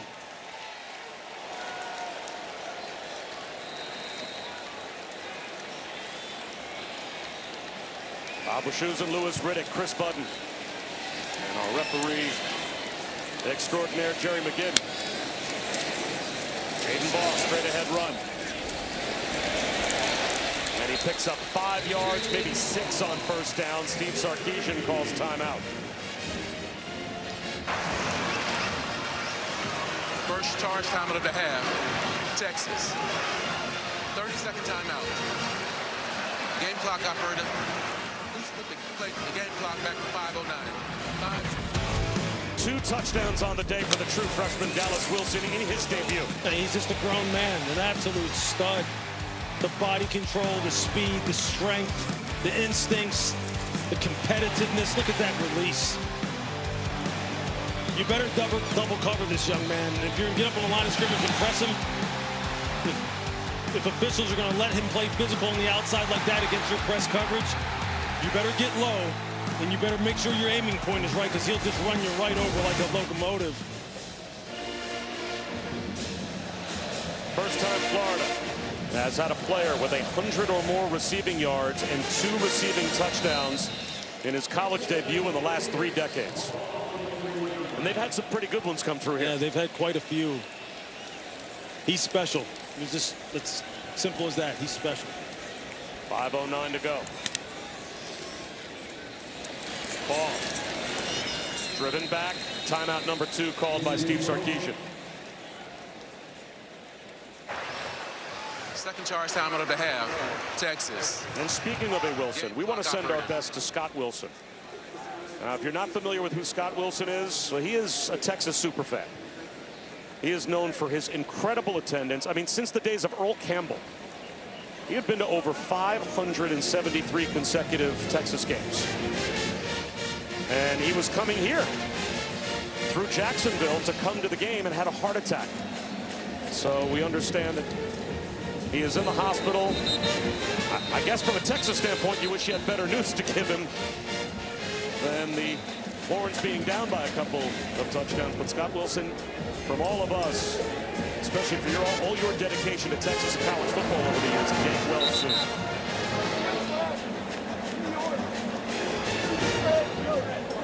Probably comes down to this for Texas. 5:06 to go. Steve Sarkisian has kind of made this the last stand. He has used his timeouts, and it's 3rd down and a long 3. They have to get a stop.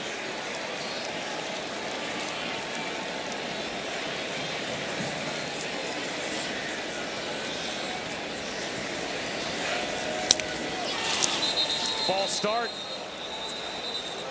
So that'll make it 3rd down and 8. That's a big favor being done by the Gators for Texas. False start.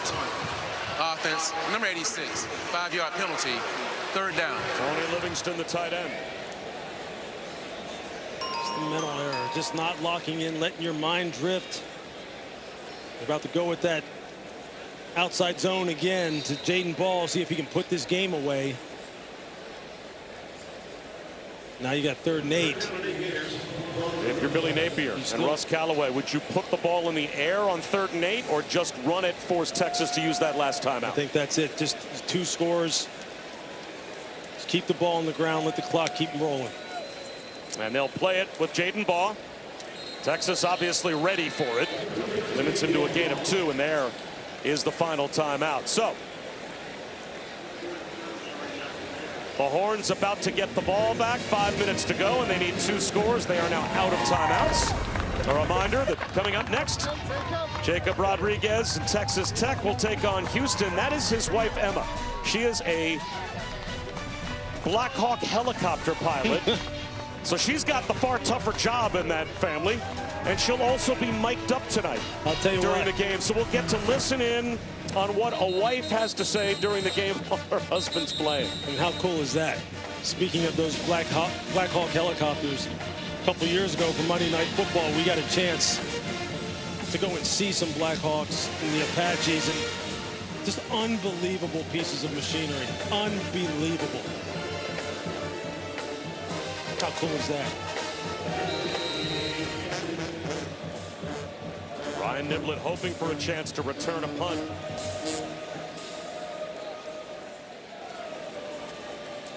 Texas are going to come after Doman. He gets it away. And as a result, no one back to block for Niblett. So he's just going to get what he can, and a pretty good change of field position out to the 31-yard line.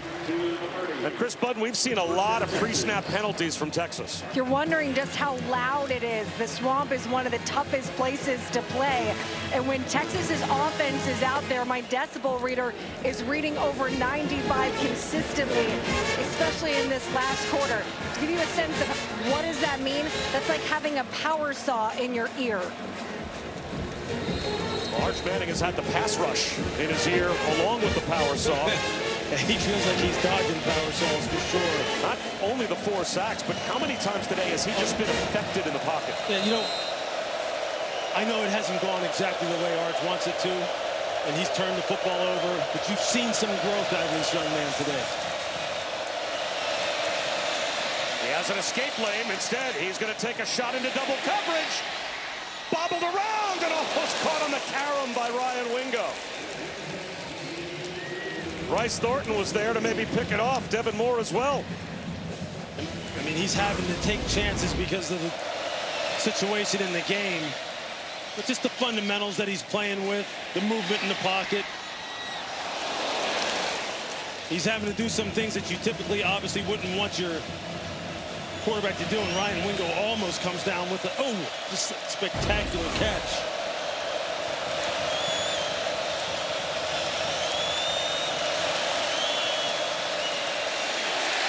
Spin out for Manning.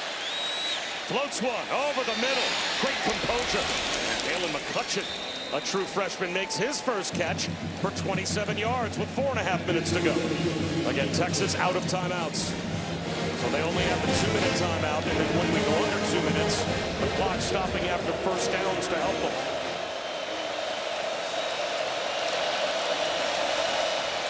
Arch Manning. This time, again across his body. DeAndre Moore. Inside the 10. Close to the goal line. Brought down at the 1. Texas has to hurry. Hey, this is something that Arch has struggled with. Throwing the football with accuracy, moving to his left on the run. That's twice now that he has looked really good getting out of the pocket, throwing on the move and throwing some darts. Again, he's growing up right in front of our eyes.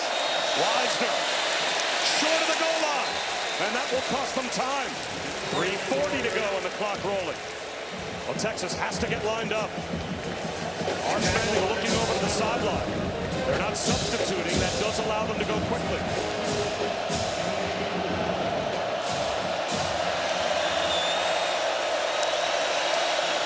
Wisner again, into the end zone for the touchdown. 3:20 to go. That's a heck of They're going to play to make this an 8-point game again, to try and keep the game alive by only kicking the extra point here and not going for 2 yet. It's a heck of a drive by Texas. That's big-time playmaking ability by Arch Manning. Keeping plays alive, keeping his eyes down the field. He's been getting hit and harassed relentlessly all day long. And his receivers still running hard, working to get open.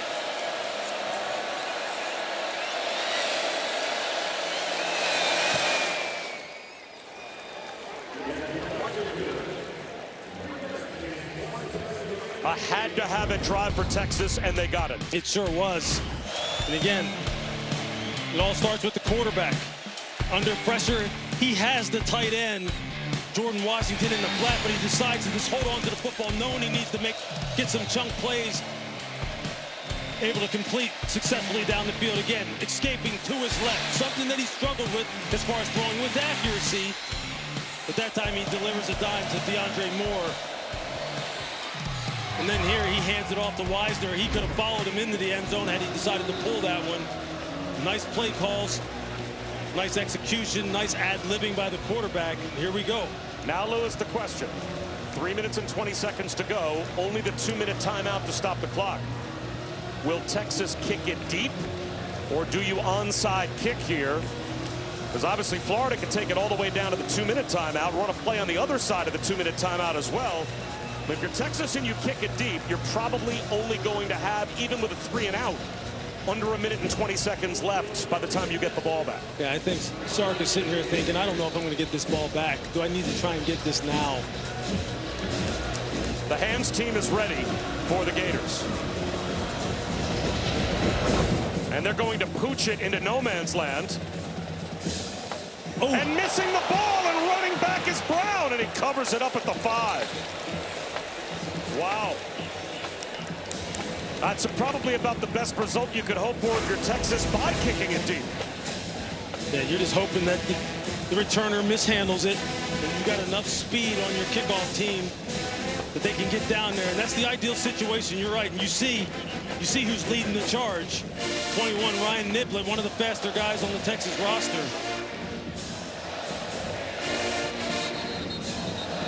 That ball bounces funny ways, man. Now it's about trying to get this ball out. All those things you practice in individual drills and team drills as a defense, trying to punch the football out. You got to create something here. And if you're Florida, it's two hands on the ball. Clean operations. This is the detail part of the game. Lagway off play action, flips it in the right flat. That's a big play. Tony Livingston.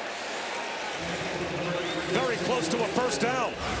He's got 9 yards. That's great ball handling by DJ Lagway. Look how he puts the ball out there, shows it to the defense, and then just pulls it.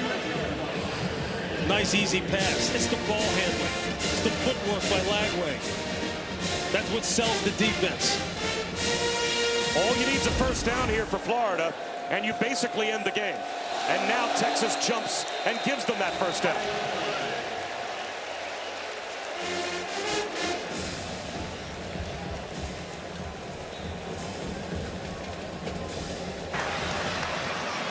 Offside, number 0. Contact on the offensive player, 5-yard penalty, first down.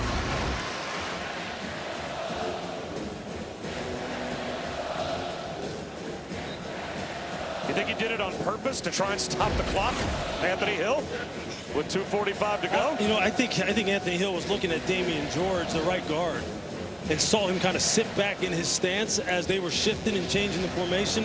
I think he's just trying to time it up. So it is a first down for the Gators. And they will run it right up the middle with Jaden Ball. He protects the football, and that will take us down to the 2-minute timeout.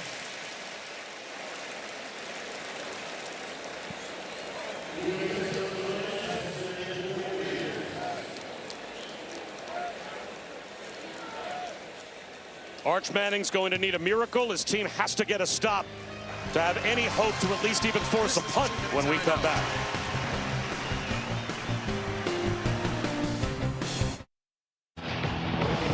SEC all day on ABC.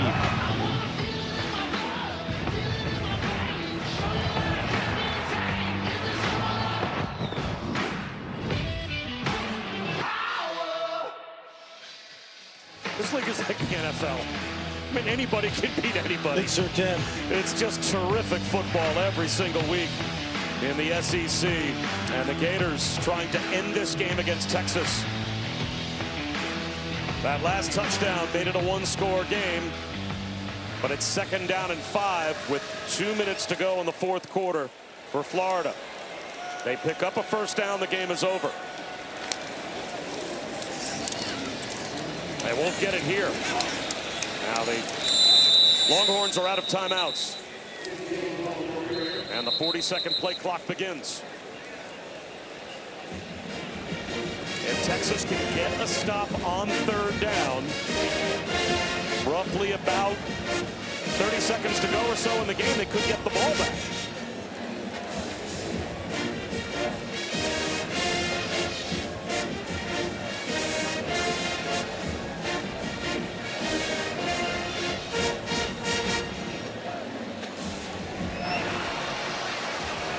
Helmet came off during the play under 2 minutes.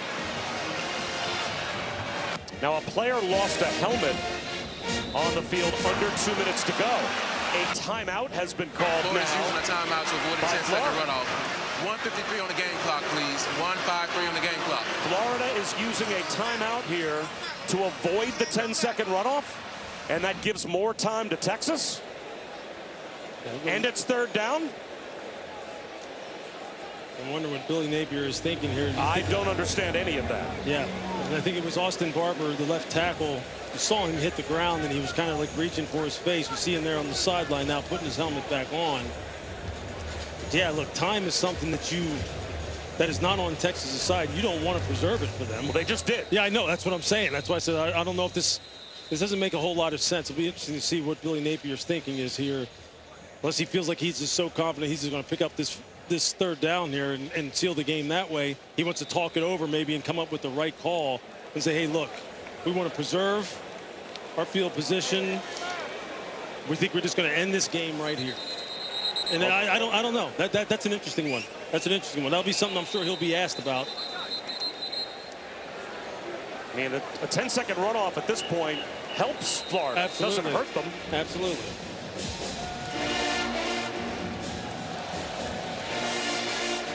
Well, it's academic if they pick up this first down. But if Texas gets a stop, way more time will be left on the clock than they anticipated. And they're going to get that stop. Now the clock rolls with 1:48 to go. Instead of there being maybe a half minute or so to go, the Longhorns are about to get the ball back with about a minute left on the clock.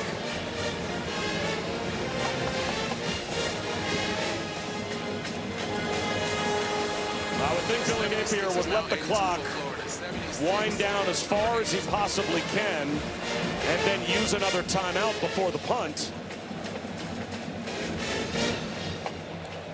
But 10 on the play clock and a minute 15 on the game clock. There's no way Texas should end up with as much time as they are about to end up with. Yeah. That's a decision-making sequence that he's going to have to explain as to what was his thinking in that particular situation. Florida, 30-second timeout. So now there's a minute and 6 on the clock. Texas is out of timeouts, but depending on where they get the football, with the clock stopping in college inside of 2 minutes, if you pick up a first down, that's certainly a mechanism to save them some time. It sure is. They need a touchdown and a 2-point conversion.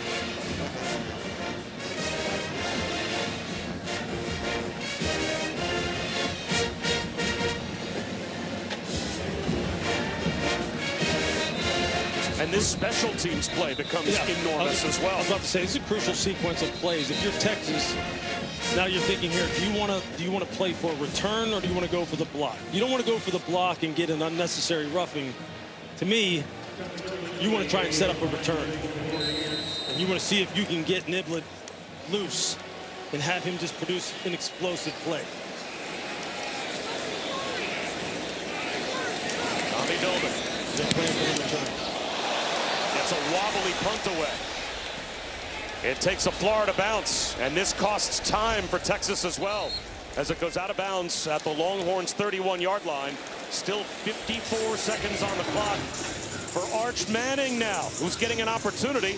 When he was over on the sideline a few moments ago, I can't imagine he ever believed he would get. So now, if you're Ron Roberts, the defensive coordinator for Florida, you got to balance trying to make sure that you continue to hit Arch and make him uncomfortable with making sure you don't have the ball thrown over your head and you give up a cheap one, and somehow, some way, Texas ties this game up. And if you're Arch, you're going, this is what I was brought here for.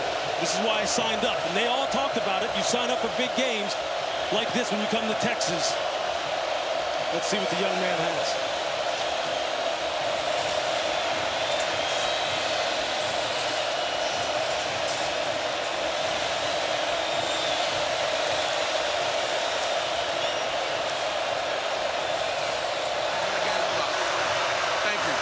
This delay is.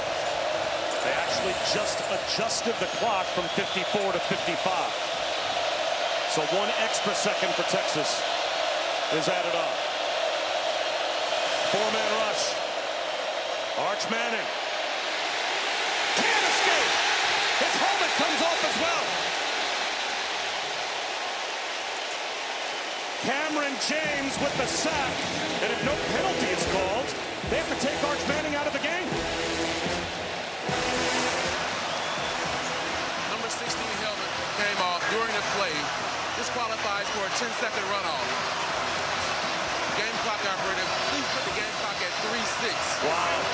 So not only will Matthew Caldwell be forced into the game for one play, but because Arch Manning lost his helmet, it's a 10-second runoff as well. Arch is going to want that play back. He had Jordan Washington, the tight end, splitting the safeties down the middle of the field, just didn't pull the trigger. And Matthew Caldwell's got to put it in the air.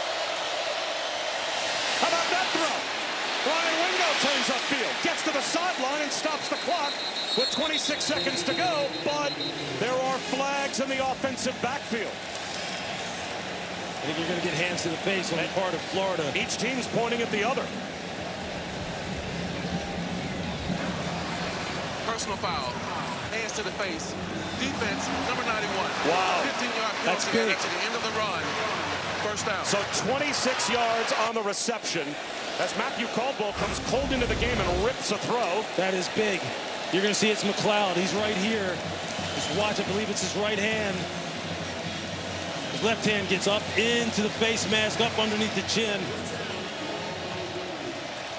There it is. And now Arch Manning is back in at the plus 40-yard line. If you're Arch, you're saying to yourself, I missed that middle read on Jordan Washington earlier. I got to let this thing rip. They're playing this too high look. If I get somebody running down the middle of the field, I got to let it go. Arch Manning on the move. Throws one down towards the goal line. Is it intercepted? Cormani McClain couldn't haul it in. It's incomplete. Ryan Wingo was there as well. Bob, he had a guy open again. It's an incomplete pass. Second down. Watch there you're seeing the end of the play as McClain trying to make the game-ending interception. Game clock operator. Please put 19 seconds on the game clock. 1-9. Loses control of it at the end. No doubt. So 19 seconds to go. As Texas still does have a pulse.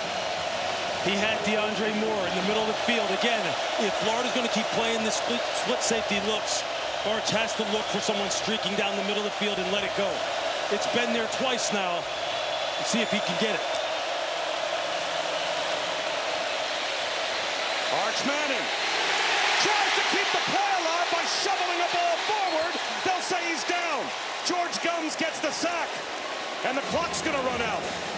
They're out of timeouts. They've got receivers all the way down the field. I don't know they're going to get another snap. It goes to 0. He tries to spike it. The clock's at all zeros.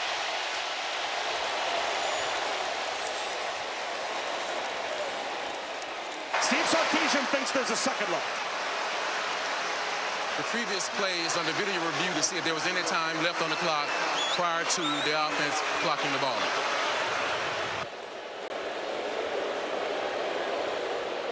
Will Texas get a chance at a Hail Mary? Or will they say that the spike came too late? See him trying to get his offensive lineman set, get through the cadence.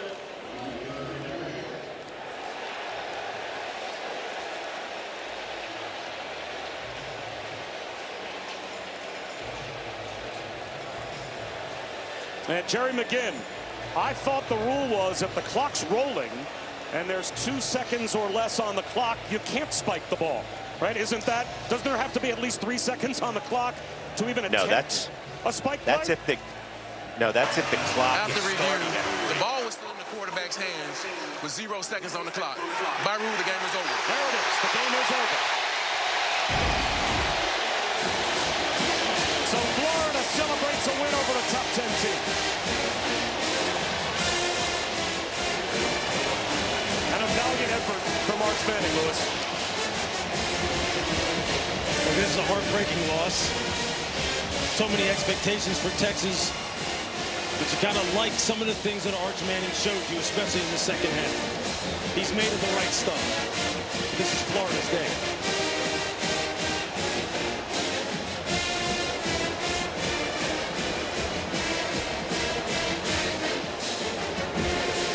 So the Gators get the win by 8. 29-21 is your final. For Lewis Riddick and Chris Button, I'm Bob Wischusen. Thanks so much for watching. So long from Gainesville. It's time for Texas Tech